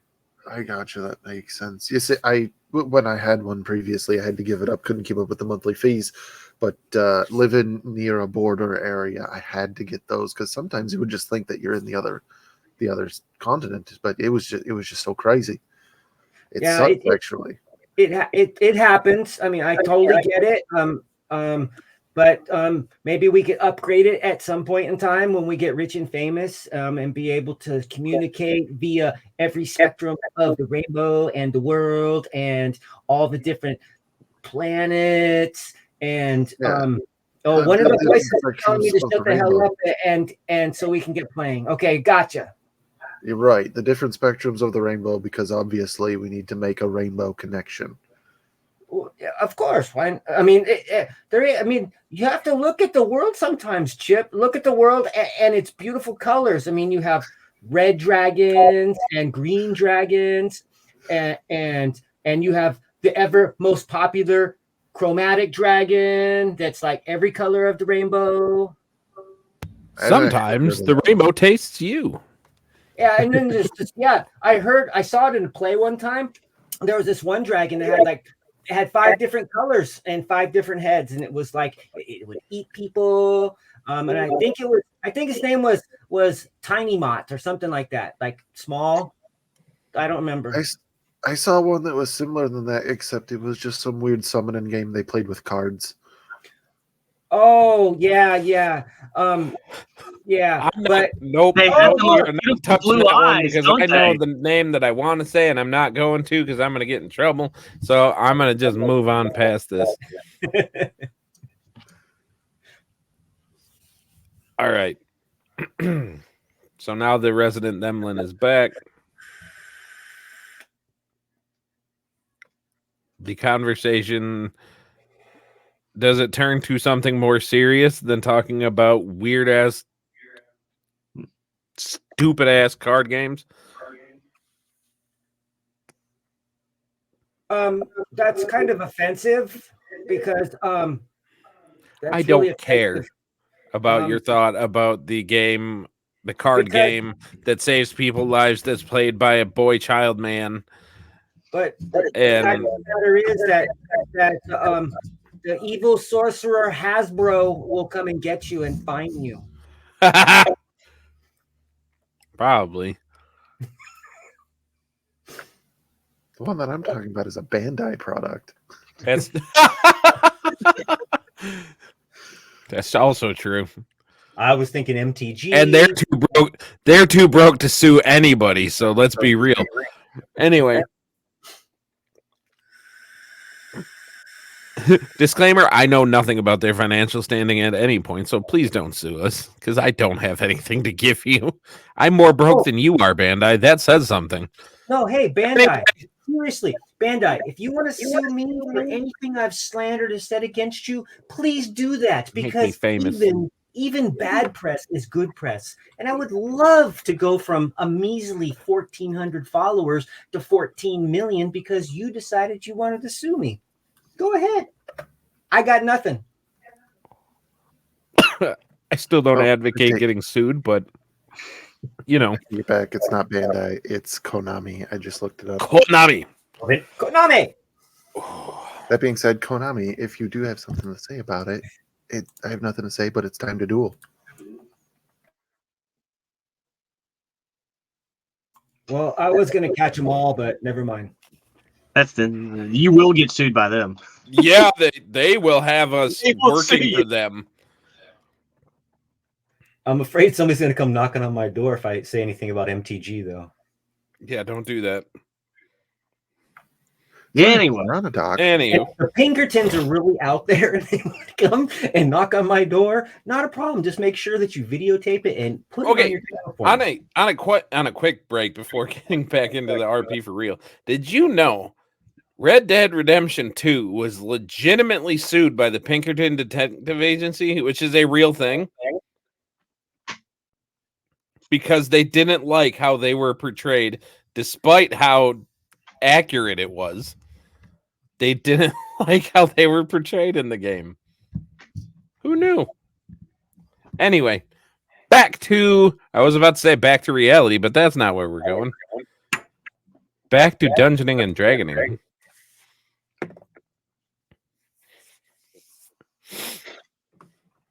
so we probably have a few hours before our meeting, so we should probably get all our ducks in a row.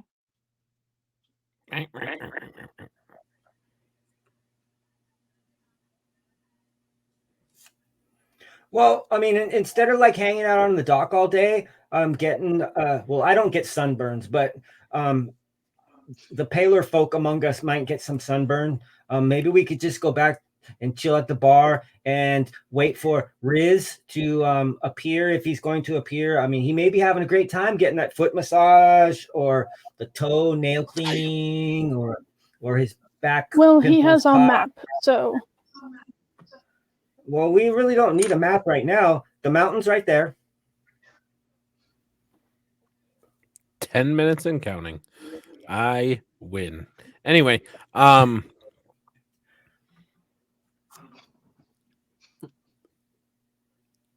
blow, my dude. Anyway, all right. So, sorry, reading that aka the rude dick. Glad you caught on to it. Anyway, so are you guys? I mean, we can wait for the Riz and call it here if we want to, or we can move on to our meeting. It's completely up to you guys. You guys tell me what's going on. Well, I'll be really honest with you. I don't know if we had much of. We didn't want to really bring Echo with us into this place. We wanted some at least Echo and Riz reassurance. were gonna Yeah, they were gonna be outside. sidelined for this. Just in case if something did happen, I would at least want In somebody that on the case, outside. I'm gonna switch it up on you guys.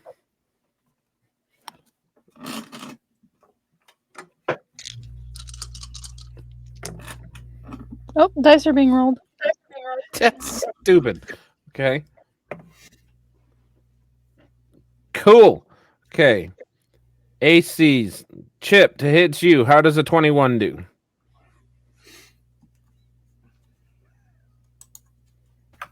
Yeah, that hits. Barely. Okay, Skip, a dirty 20 to hit you.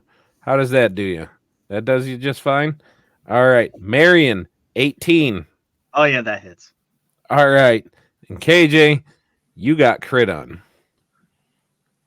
So as you guys are sitting here All right. talking about what to do, Wait.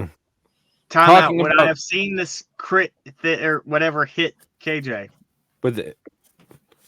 So I will say that if it went in Not- that order, An Echo, it's Kate. so what you guys are what is happening is, as you guys mentioned, going back to the bar and just hanging out before this meeting. Suddenly, Skip, it starts with you, then Chip, and then Marion, and then KJ. You guys feel this sudden sharp prick right in your neck. And all of a sudden, you guys start to, for lack of a better term, feel high as a kite. Where all of a sudden, everybody starts talking real slow. Colors become a whole lot more vibrant. Everything starts to just kind of ebb and flow. And, Just yep, it is straight up. Like, and Chip, you're sitting there like Hemi's talking. You're like, "What's wrong with you?" Like, Well, I actually have two questions. Number one, Yeah. did this sharp pinprick like pain inflict damage? you will each take 1 piercing damage. Perfect. That's enough. Can I see my attacker? You cannot. Bitch. All right. Number two, Is it? is this a is it- poison? Yeah. It is not as much of a poison as much as it is an effect from. Well, I mean, I guess he would kind of getting called being doped, poisoned. I guess, but Because as a dwarf, would you I consider do have getting hit with an acid dart poison? And I acid? mean Why- acid by like the fun psychedelic. acid, not the not the Bernie acid, the fun acid. Not battery acid. I mean, through the mechanics of the game, alcohol is treated as poison. And I think that that's dumb. But you know what? If you want a chance to save from it, I will give you a chance to save from it. Good, because I have advantage on saves against poison. I'm going to tell you, though, this DC is pretty obnoxiously high. But you do have a shot. How obnoxiously high are we talking? That's for me to know. And you Alright, to find fine. out if you hit it. Fine. Be that way.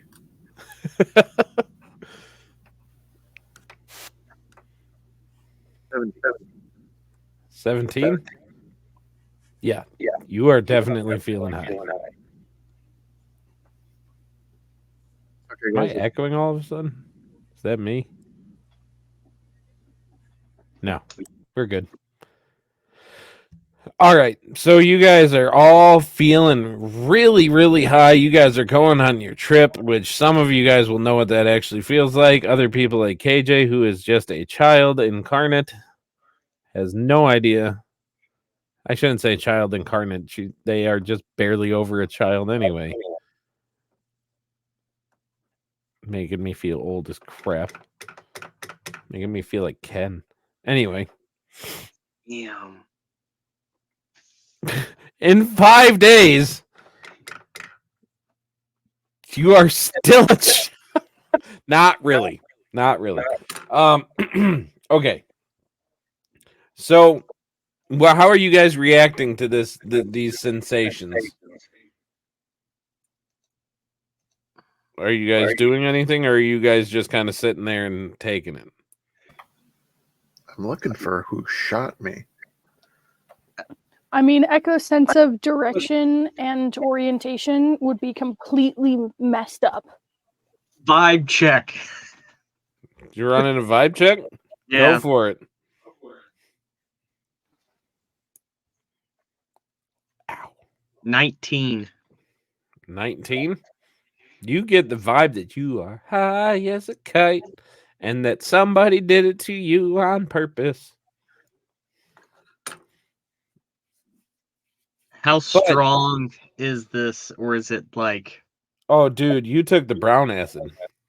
Oh shit! I like how that was the perfect response. Like, oh shit.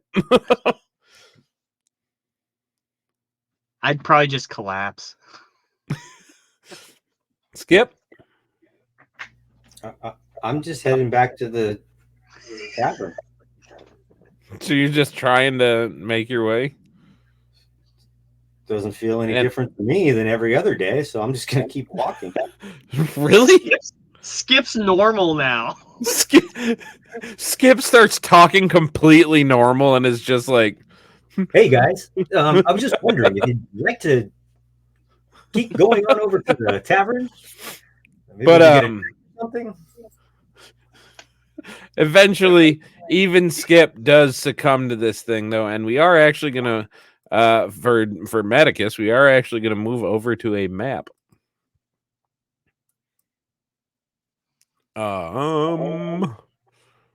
Let's do it this way. there. You guys should be seeing I see 3 doors.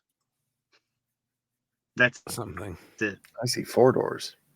Ah, I see We're more gone. doors. Oh, I see me. Okay. You guys see. So 2 of you come to, and you are okay. alone in these cells. The cells are very well kept for what they are. They are very neat. They are not just kind of crummy, rundown jail cells. And then Skip and Echo, you guys are actually in a cell together. Aww. Do I have my equipment on me? You do not. Okay. I'm good then. You're good then? Yeah, I mean,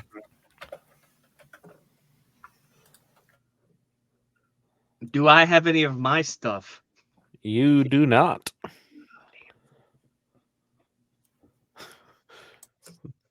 To be fair, it's not a cage, it's a cell. It's different.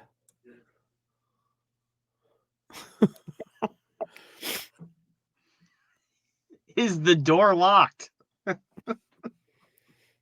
You can find out. You're on the map. Oh, there's a lock on it. So how do you test to see if it's locked? Do you are you going up and just rattling the door? I kind of like kick it with my foot. Or kind of like push with my foot. Okay. Not touching. Oh, wait, hold on. Time out. Time out. Time out. Time out. Where'd it go?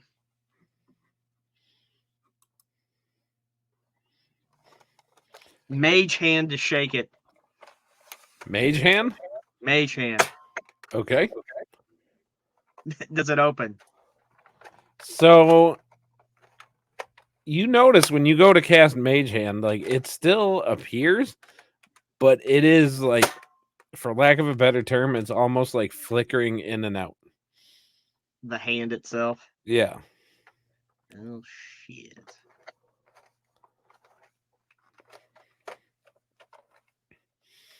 Yeah.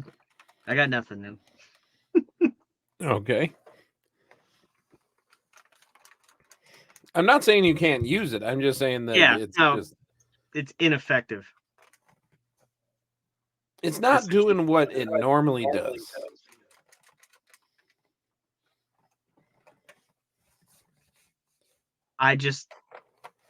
Hello? Is anyone there?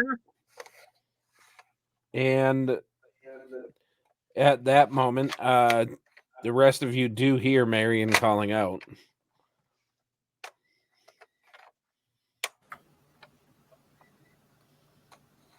Chip's just gonna call back. Just, I hear ya. Where do I hear said voice from? Since that would be coming from your left. okay, since I can't see outside.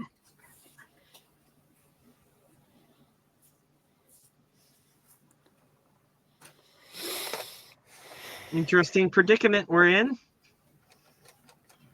Again for some. Yeah.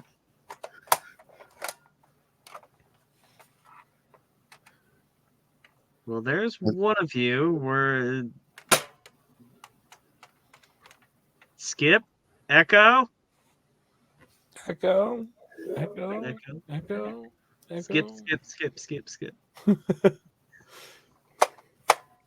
Anything?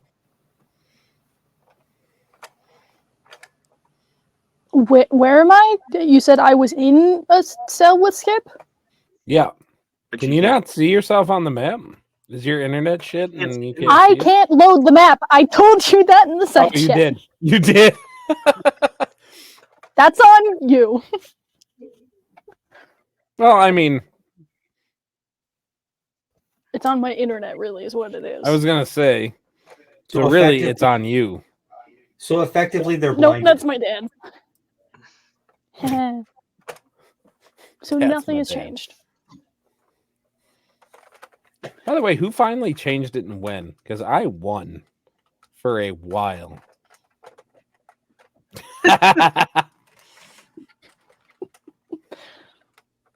Oh, is that what? Listen, I win. You got nothing, KJ. Nothing. No, I win because now you're I done. got internet issues, is what I've got. Hey, Marion, can you hear me, Marion? I don't know. Can I?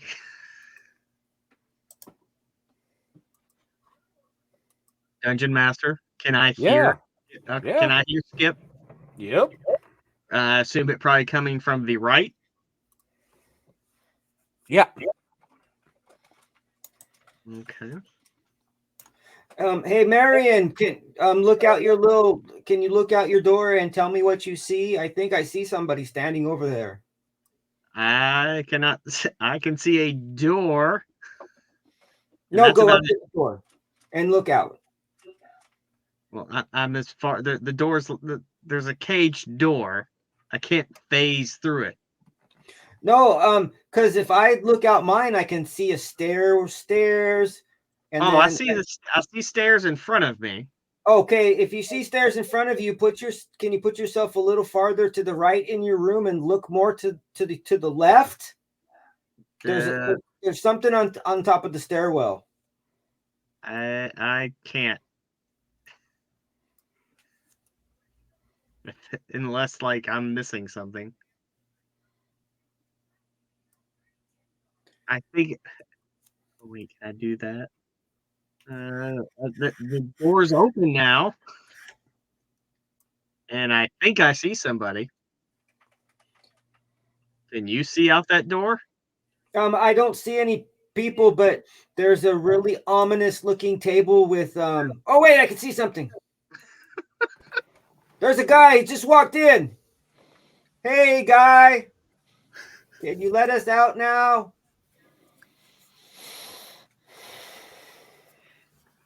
He kind of just comes up. He has a little bit of a smile on his face, and Why am I in the sewers? It smells like poo-poo in here. it shouldn't. These sewers have not been used for ages. Oh, But he is handing you. Residual poo. He is handing you each a it's probably glass. correct. A glass that is filled with basically it's orange juice. You guys might need this to make your heads feel better. It's probably gonna be leaving you with a little bit of a headache. In Thieves' Cant, I'll ask him, who are you? And in Thieves' Cant, he will reply, I am one of the Glintstones. You have requested a meeting, and a meeting is what you will have, sir. Do forgive us. This is just the way that we go about the business. Mistress Corda does... She does require the utmost discretion. Did we lose KJ for real? Because now they are the loading screen of... They are the little loading wheel thing. It's just the wheel of death. Do they have the internet cutoff time? It's midnight. The internet closes in Boise. That's because Boise doesn't exist. Boise They should still doesn't have an exist. hour and a half before that happens. There they are. So Bam. if I'm understanding you correctly, kind sir, there must be some kind of mistake because I wasn't supposed to see her until nightfall, and it wasn't nightfall. So can you just let me out real quick and give me my shit back, and then I'll be right back at nightfall. No Persuasion.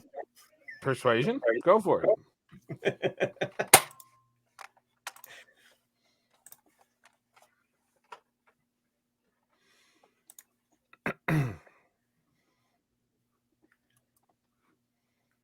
Yeah. Hell yeah.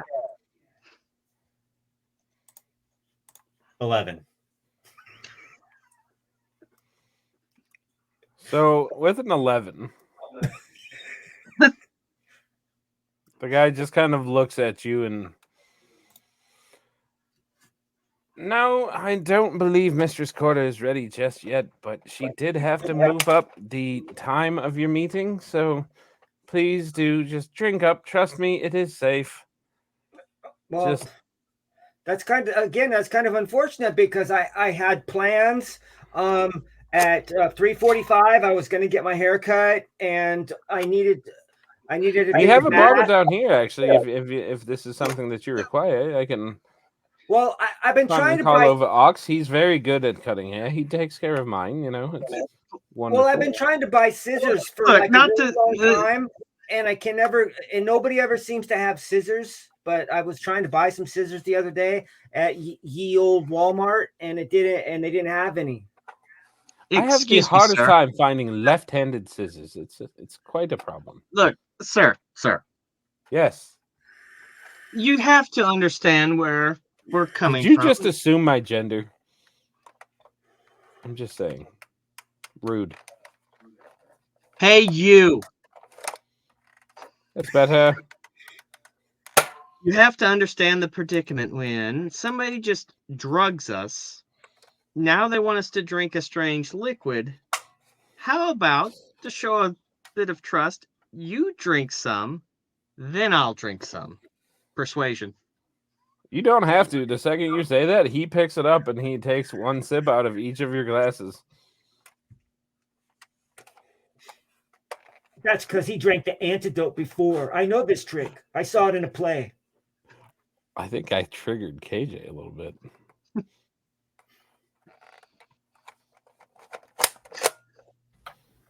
It's odd. Is Chip the first, second, or third glass that this guy tries to drink out of?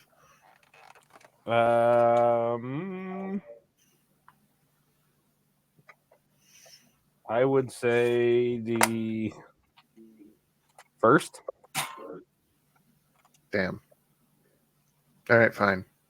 Yeah, Chip will just be my guest and wait for him to take a sip. So yeah, he takes it and puts it down in front of you, like with reach to the door. He kind of just gives him a glare as he walks away, and then Chip, like unbreaking that glare, just picks it up and drinks it. Like, all right, fine. What's And the then- worst that can happen? And then I drink mine. What are Chip and Echo doing? Skip and Echo? Skip, sorry. Echo is sitting at the back, unsure about what is happening I can't see shit. because I didn't get anything. I mean, I can't see anything on the map. I literally see my little icon, and everything else is a field of black. And my internet kept disconnecting, so I don't even know what just happened. You guys woke up in the cells. You guys got told that your meeting got moved up. And because you guys got drugged, he's giving you orange juice to make you feel better.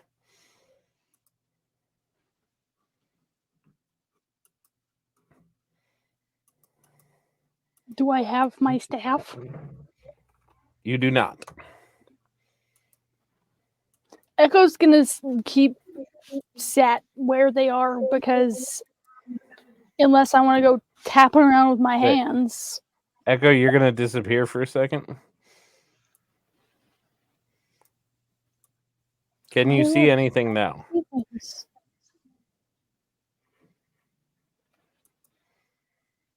KJ, Yes. can you see something now? Yes. Yay. There you go. That should give you at least something for your blind sight from your monk stuff. So, Mm-hmm. so that is what Echo can see. Echo's just still sitting there trying to gather in their surroundings because I don't have my staff. So moving about without something to constantly have a tick about what's going on around me, they're gonna just sit there.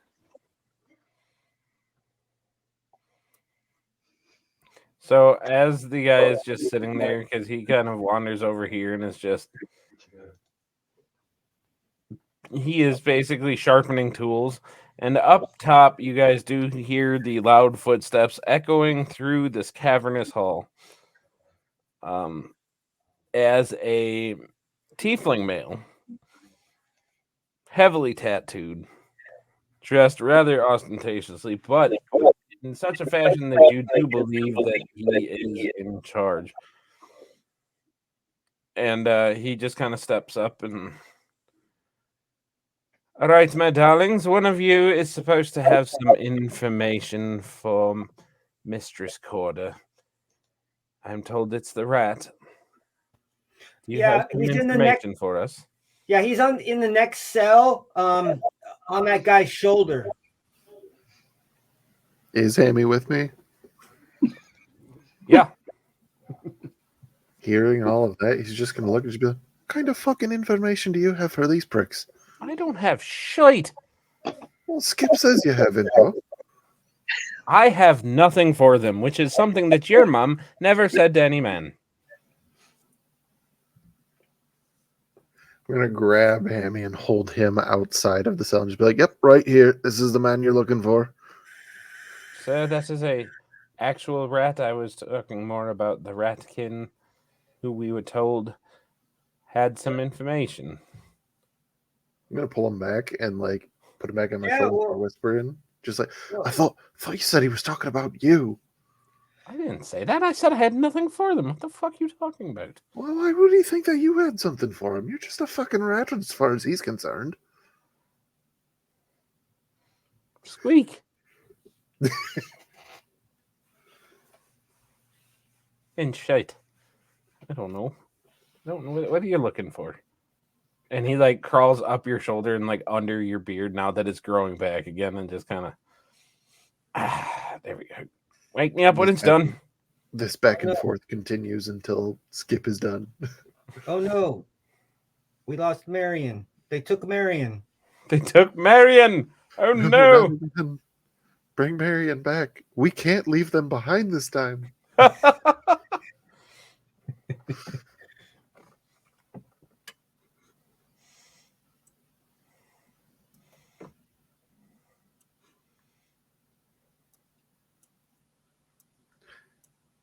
While she's coming back, Skip, do you have info for them? Or any that you're willing to give up? I don't know what the fuck you're talking about, bro.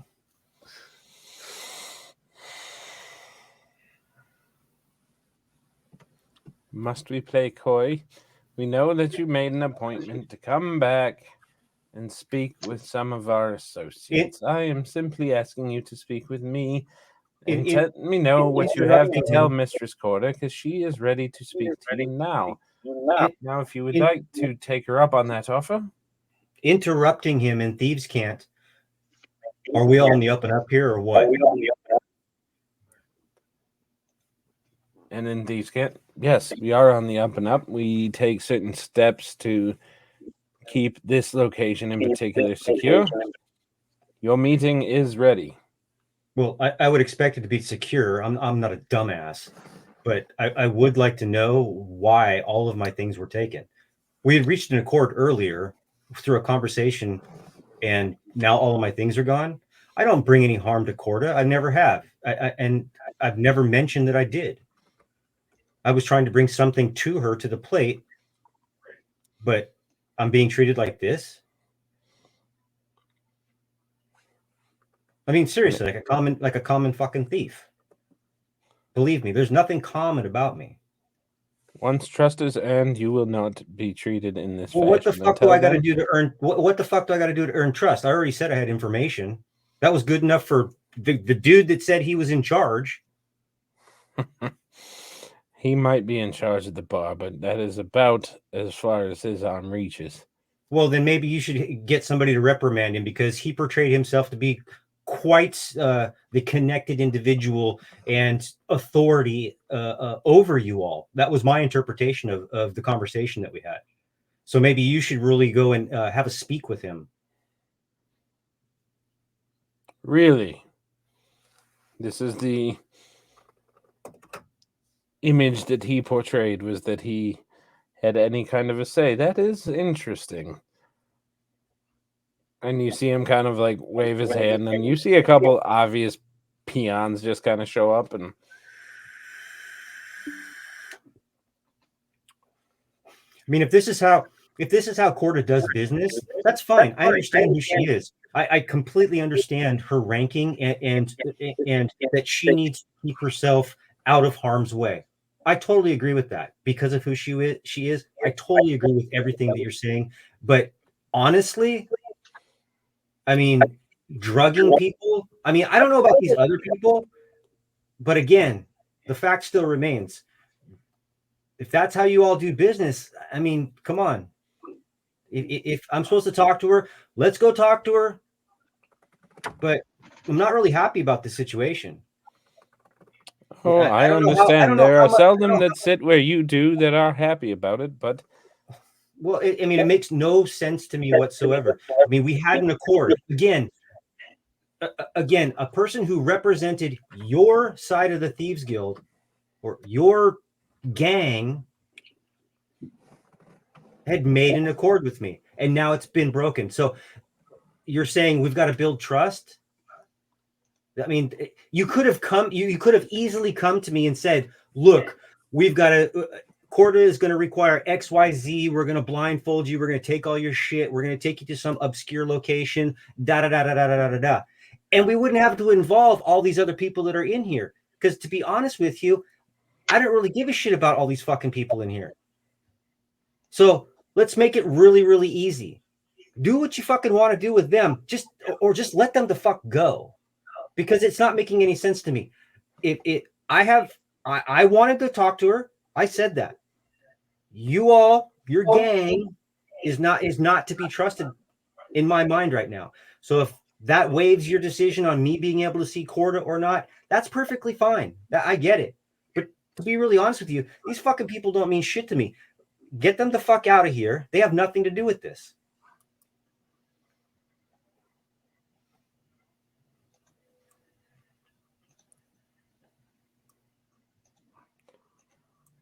well, I wish I could just let them go, but unfortunately, orders are orders after all. Sure. Well, But let's go. If she's got to, I personally don't want to keep her waiting. So, and he kind of just waves his hand, and you guys, all of you guys have a passive perception over 11. So we are going to say that you see a faint rune glowing like right on the palm of his hand as he waves it, and the doors seem to just all hear the satisfying click of the locks being unlocked. hey, Echo, the doors are being unlocked right now. You're in a 10-foot by 10-foot room. Do you need to hold my hand? I'll manage. You could put your hand on my shoulder if you want. Don't mind the grease. That's if we're going where you're going, which I'm assuming we're not. Oh, you are, my darling. You are going to stay right close to your friend. I don't know if I'd call him a friend, but sure. Hey, Echo, you should really take. I wish that you could really take a really good look at this guy and study him a little bit and make sure you understand his height is approximately how tall is he? He is about 6 foot. Oh, he's approximately 6 foot and he's wearing XYZ clothing. He is a tiefling. He is the color of apples, red apples. I don't know. Green apples. Green apples. He is actually his skin tone is pretty similar to human, maybe a little yellowish in nature, but that would catch your eye that he is that particular shade of Granny not- Smith apples. not quite Granny Smith, but like a rotten Granny Smith. There we go. He That's looks like actually a what they rotten call Granny him. Smith. That's actually what they call him. His nickname in the Thieves Guild is Granny Smith. Oh God, I'm gonna kill you. Grapple splatter.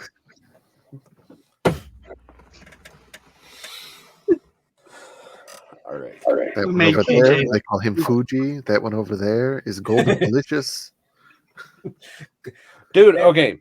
Riz Because is we were waiting for golden KJ delicious. anyway, I tried something called a grapple the other day, and I'm not joking when I say this. They're amazing. Oh my God. It was the greatest thing ever. Granted, it was far from the cheapest. Say Unless what? you're talking about locking up with somebody. No, a grapple is like it is a Hybrid. yeah, it's a apple that is flavored like a grape. It's like it's insane. I don't know how I feel. Dude, if you can go to the store and get some, I strongly suggest buying grapples. They are wonderful. Anyway. I don't know how I feel. All right, Wait, so the doors are exit. open. Exit. Echo, there's a little threshold. So when you take 2 more steps, you're gonna want to like lift 1 foot higher and then lift another foot. It's a little threshold right here. I don't want you tripping. I mean, we Thank already you, tripped Sid. earlier, so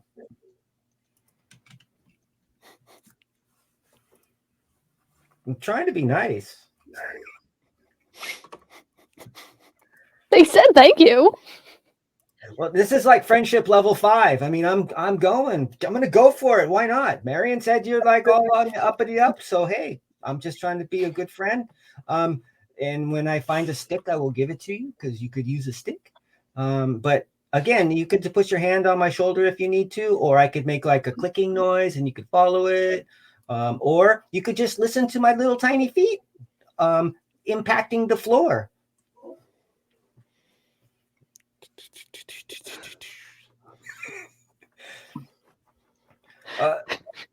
Walk with a limp so it drags. In Like that. in Thieves Can't, in What's Thieves the Can't, hammer? to the tiefling dude. Yeah. So what's your position here? So I don't get this mixed up next time and come to the wrong person and get the wrong information. Unlike our associate, who, as I said, will be dealt with. I am one of Coda's captains. A capo, you might say. And your name? Fuck you. What an odd name. Fuck you. That is that Sir! Sir, fuck you. so that's Captain Fuck You. Captain, fuck you! Capo, fuck you. Oh, I was not ready for that. Sorry, I'm just opening my notes.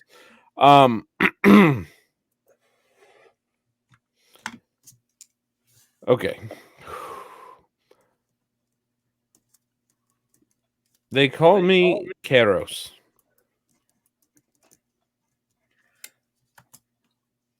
Really, it's some kind of a sweetener. Keros, isn't that a sweetener? I don't think so.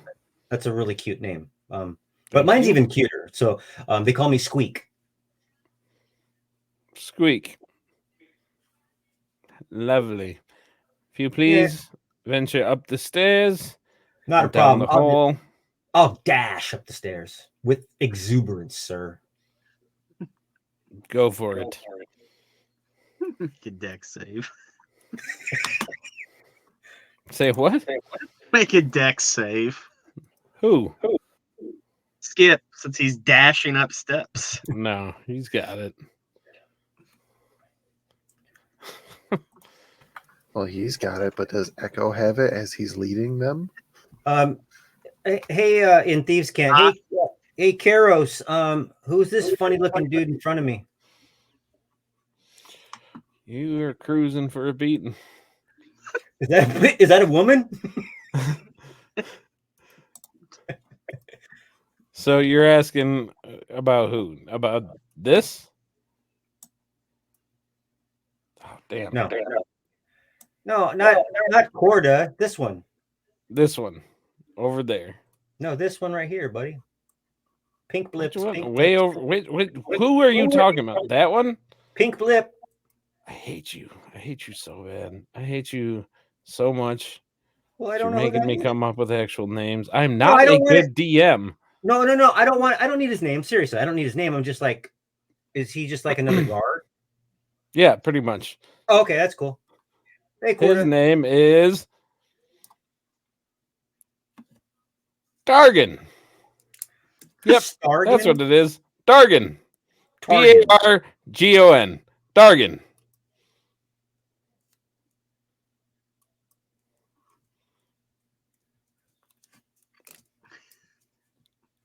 Dargan half braid. If you want to keep your notes, with somebody better, because I'm gonna forget that shit. Something tells me that guy's not going to be living much longer anyway. Oh, you think so?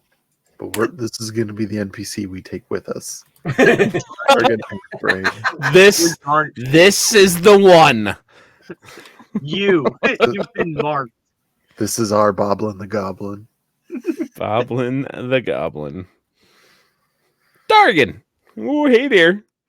Hey there, guys.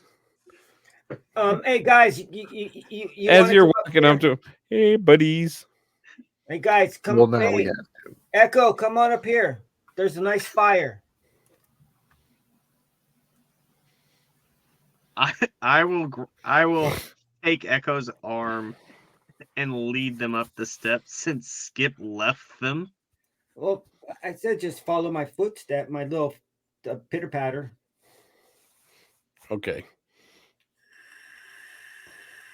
To get Echo. Echo's gonna go where Echo gets led. Yeah. Whoa, that guy moves fast. He's already over there.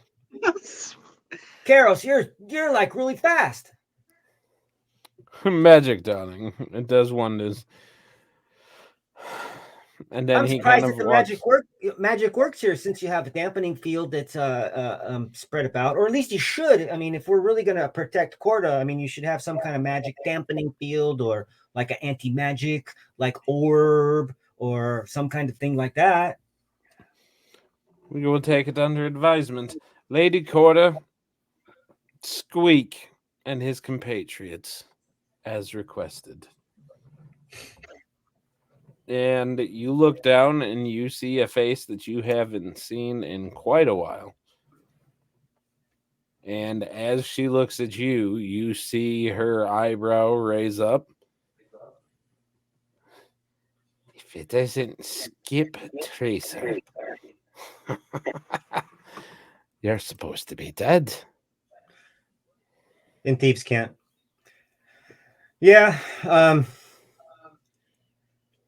I don't know what wrong. I don't know why I was double crossed. But the fact still remains that I was. It's just it's one of those things that happens probably in life. But I understand that the animosity that you may have or is had towards you. But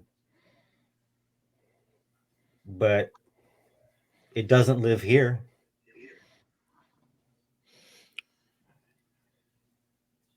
So you seek out my men, you seek an audience with me. Is the illustrious Skip Tracer looking to leave the Jesting Jacks for a more profitable trade? Well, no, I thought it'd be a good opportunity for me to expand. Look, I'm going to sit on the fence for this for a minute. I mean, really.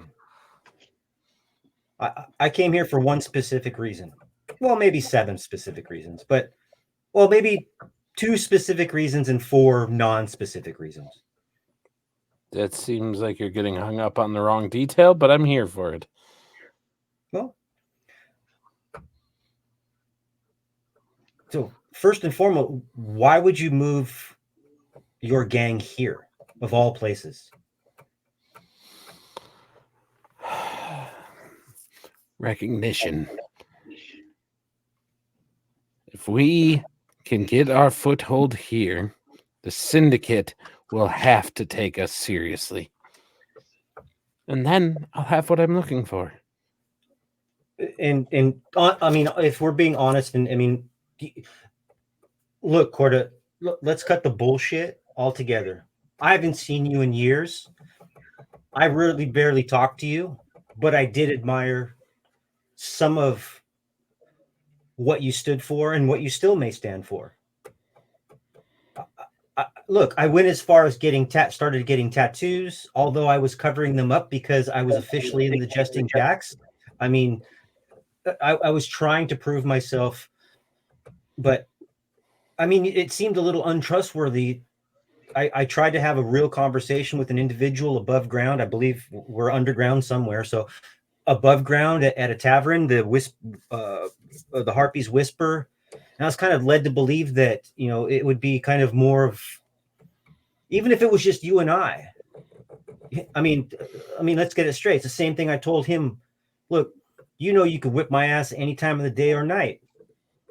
It doesn't matter what I bring in here. If I had every sword at my disposal, you still whip my ass, right? So, I mean, I'm the one, honestly, right now at a severe disadvantage. So you can do one of two things. You can either kill me or listen to me and take what I have to say at heart.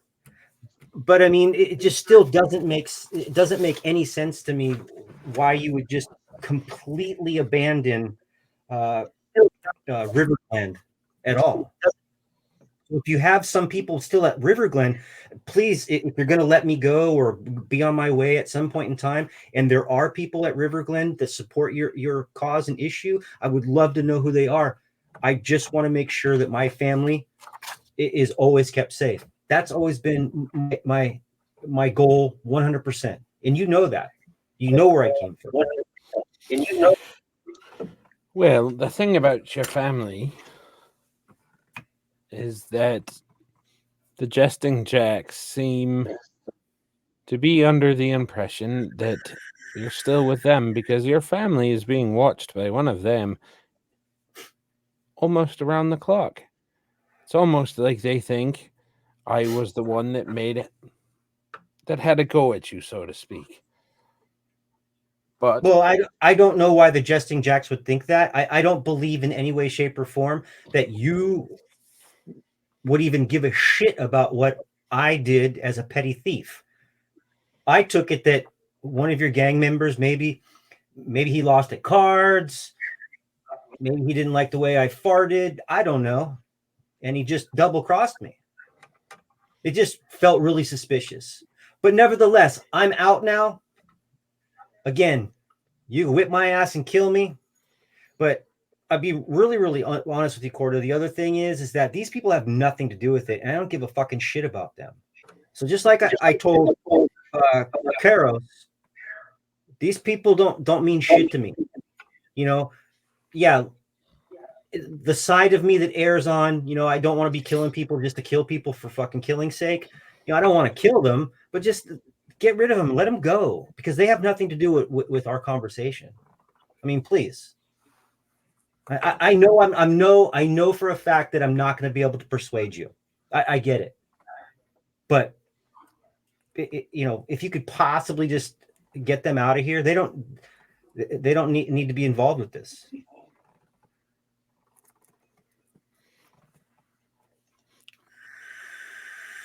albeit then.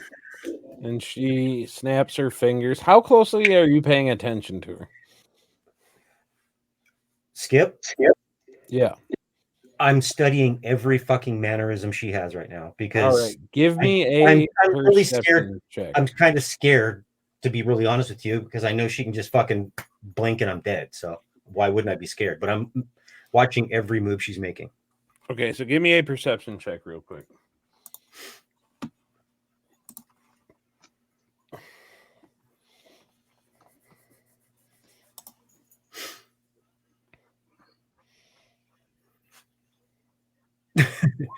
Another amazing roll brought to you by the Dice Gods. A Is number anybody helping him? 9. Yes. 9. I will help him Go because ahead, my buddy. eyes are like Give me that scanning. advantage roll with the help action because I said. Okay. So that's +4. Jesus Christ. Bro, don't even worry about it. We don't Okay. do shit. No, that's fine. With I'm 12. too scared to perceive anything except for my own fart bubbles fucking. No, I saw percolate. it was a 12. A 12 is enough.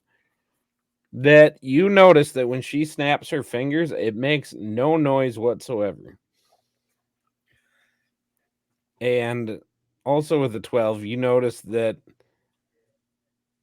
that part of a video when you see like all of a sudden somebody like speeds up kind of quick, like the video is lagging and all of a sudden they were catching behind. It almost seems like that type of thing happens real quick.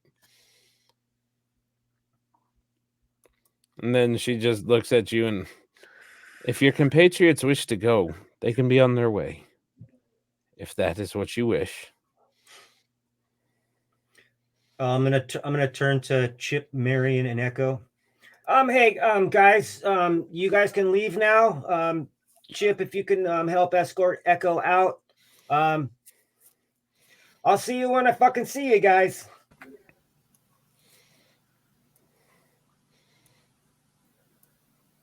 Are you sure? I'm as sure as I am bald. I'm gonna ask this out in the open because this is something Echo would immediately be paying attention to. Does everybody in this room have a heartbeat?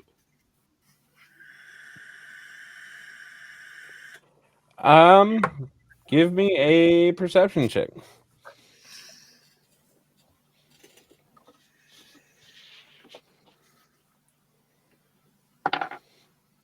I will guide myself because I keep forgetting that's a thing I can do. I will guide myself. That sounds vaguely dirty.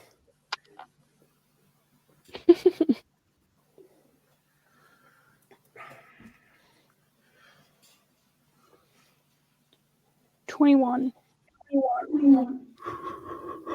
All right.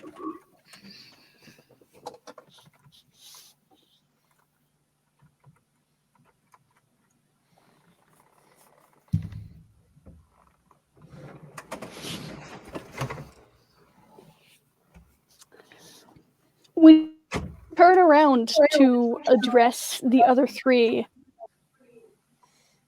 You just see Echo looking very confused. Have I been hearing people talk? Have you been what? Hearing people. You've been hearing the two of them make noise. It sounds like just gibberish.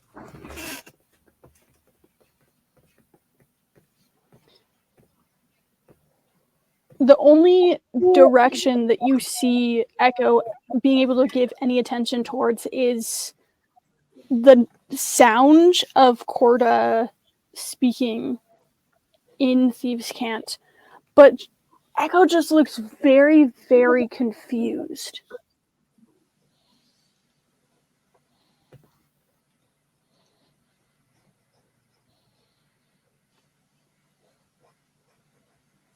So when she snapped, there's no sound, right?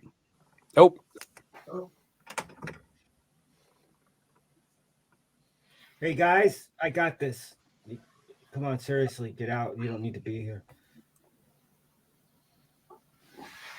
Do we have the things that you gave me, or did that not come up? Well, as he's saying that, this guy does kind of come over and, oh, hey there, buddies. Before you get going there, I got your stuff. Boss said you guys are leaving, so you guys can get it back there, eh? Here you go, buddy. There you go. He is coming with us. Forever. I'm referring to Also- specifically the Forever. earrings. Well, he gives you guys your stuff back, so Okay, so Here that you did go. come up. I Great. don't so know like how. as you get so he gives you your staff, he gives you your bag, and oh, there you go, buddy. You kind of dropped this out of your pocket when they kind of drug you in there.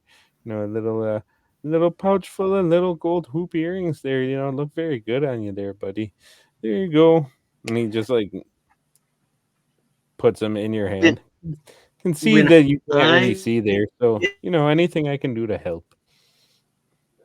When I get my stuff Okay. back, I don't know how this will technically work. I want to send a message telepathically to Corda. Okay, What so happens? do you have the telepathic feet? Well, I'm sending message. Oh, so you're sending message. Can you read that for me? How it is? You point your finger How towards it is. It's a certain range. Yeah. 120 feet. Okay. So you try to send a message and nothing seems to happen. It keeps ringing.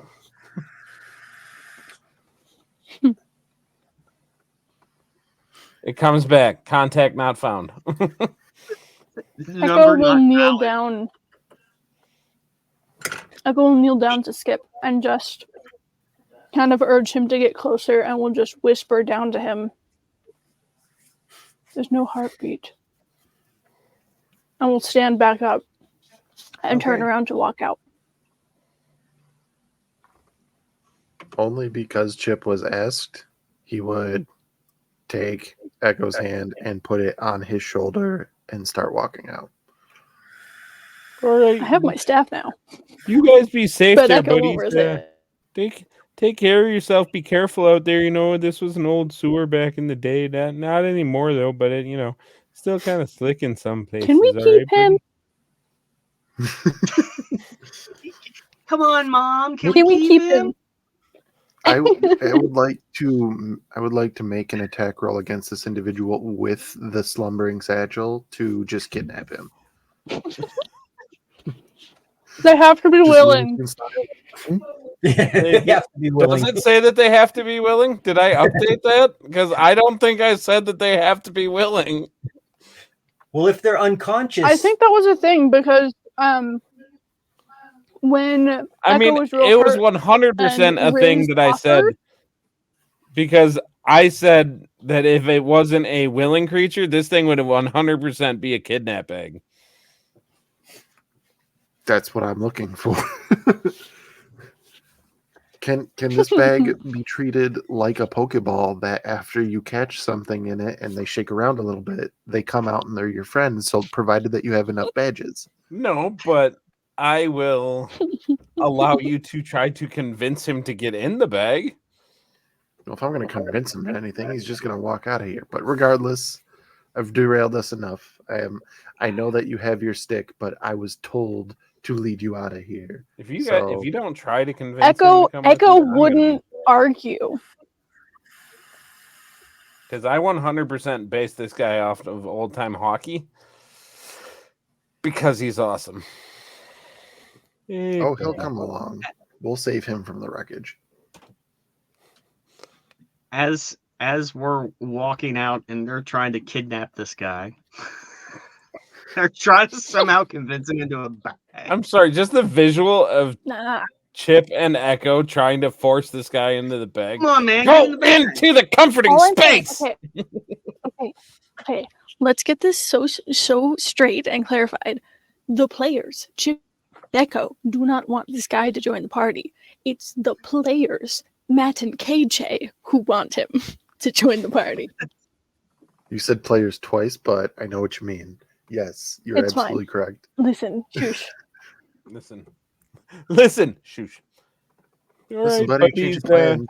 I be send careful a out there, message. I want to send a message to Skip telepathically as they're trying to convince this guy to get in the bag.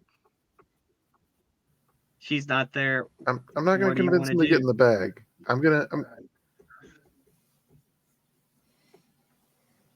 It's a farce. What's the message? It's a farce. She's not there. What are you doing? Your call. This is the message spell. Yes. Um, It's a farce. She's not there. Your call.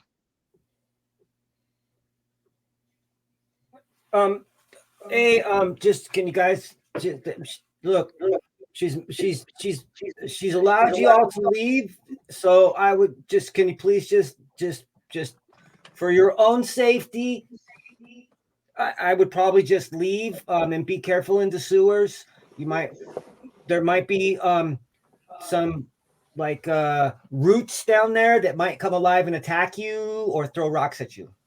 You know what? That's a good idea. And I'm going to turn to this individual that we're totally not kidnapping. And just be, could you lead us out to a nice, safe way? You know, I have a person here who's blind. They can't exactly see that well. We just don't want to be tripping Oh, over. yeah, I suppose if anything. they're blind, they couldn't see very well, eh?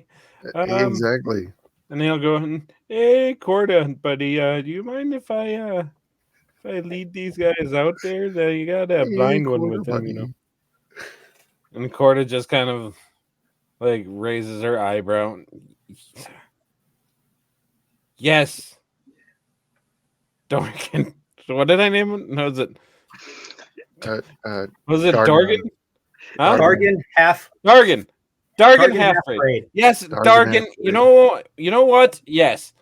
You know, take them all the way up to the tavern. Go for that. Just go anywhere that isn't here. For the love of God. And like as he leaves, and it's like fucking cousins, you know, the fucking halfwit, you know, he's too stupid for his own good.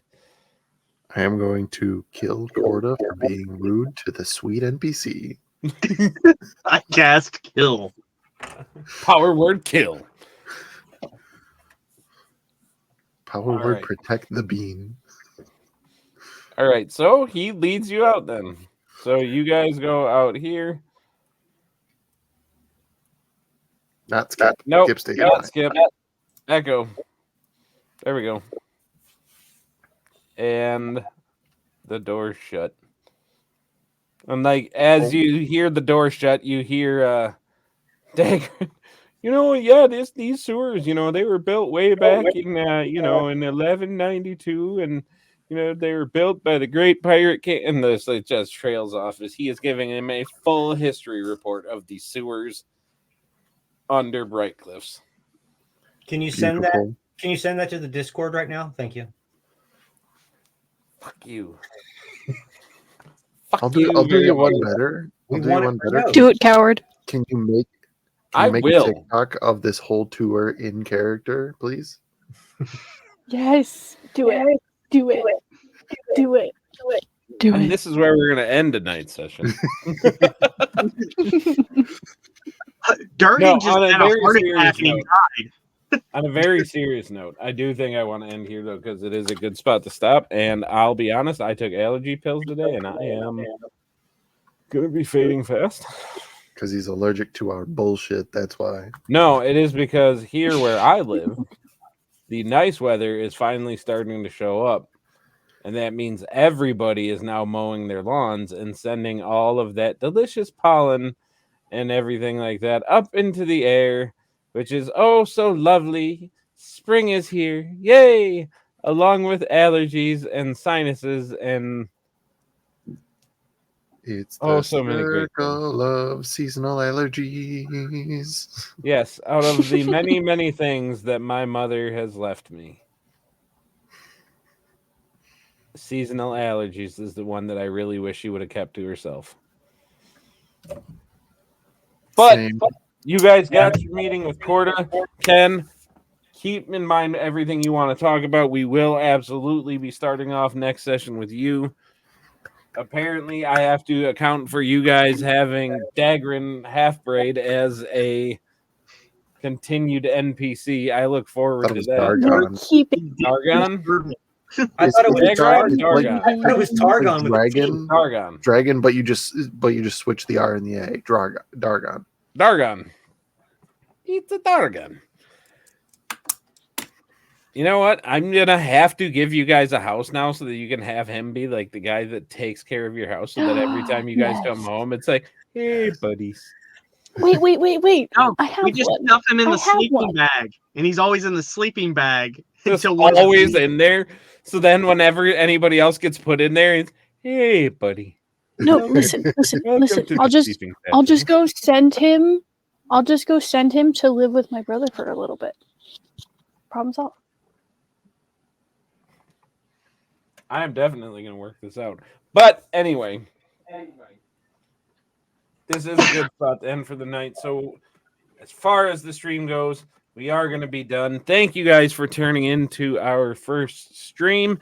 Generally, we do go a little bit later than this, but like I said, blame me. I'm a shit DM. Just kidding. I just have allergies. Nope. That was aggressive. Thank you guys all for watching. Our first live stream game. We actually did almost hit that 3 hours that we shoot for. That's kind of cool. Next time we will be on a little bit closer to the 9 o'clock mark. Today we were giving ourselves a little extra time waiting for our resident wizard before we found out that he wasn't coming. Yes, join us next Monday night.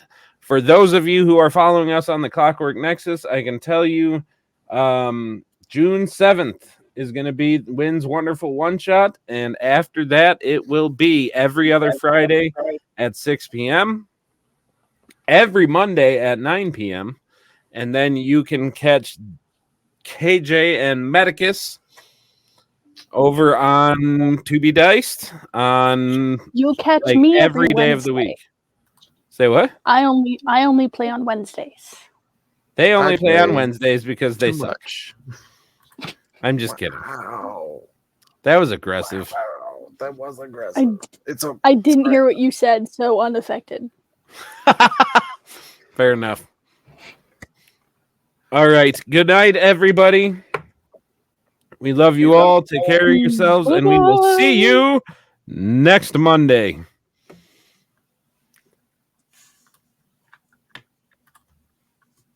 Thank you for watching. All right. Oh, but Mario.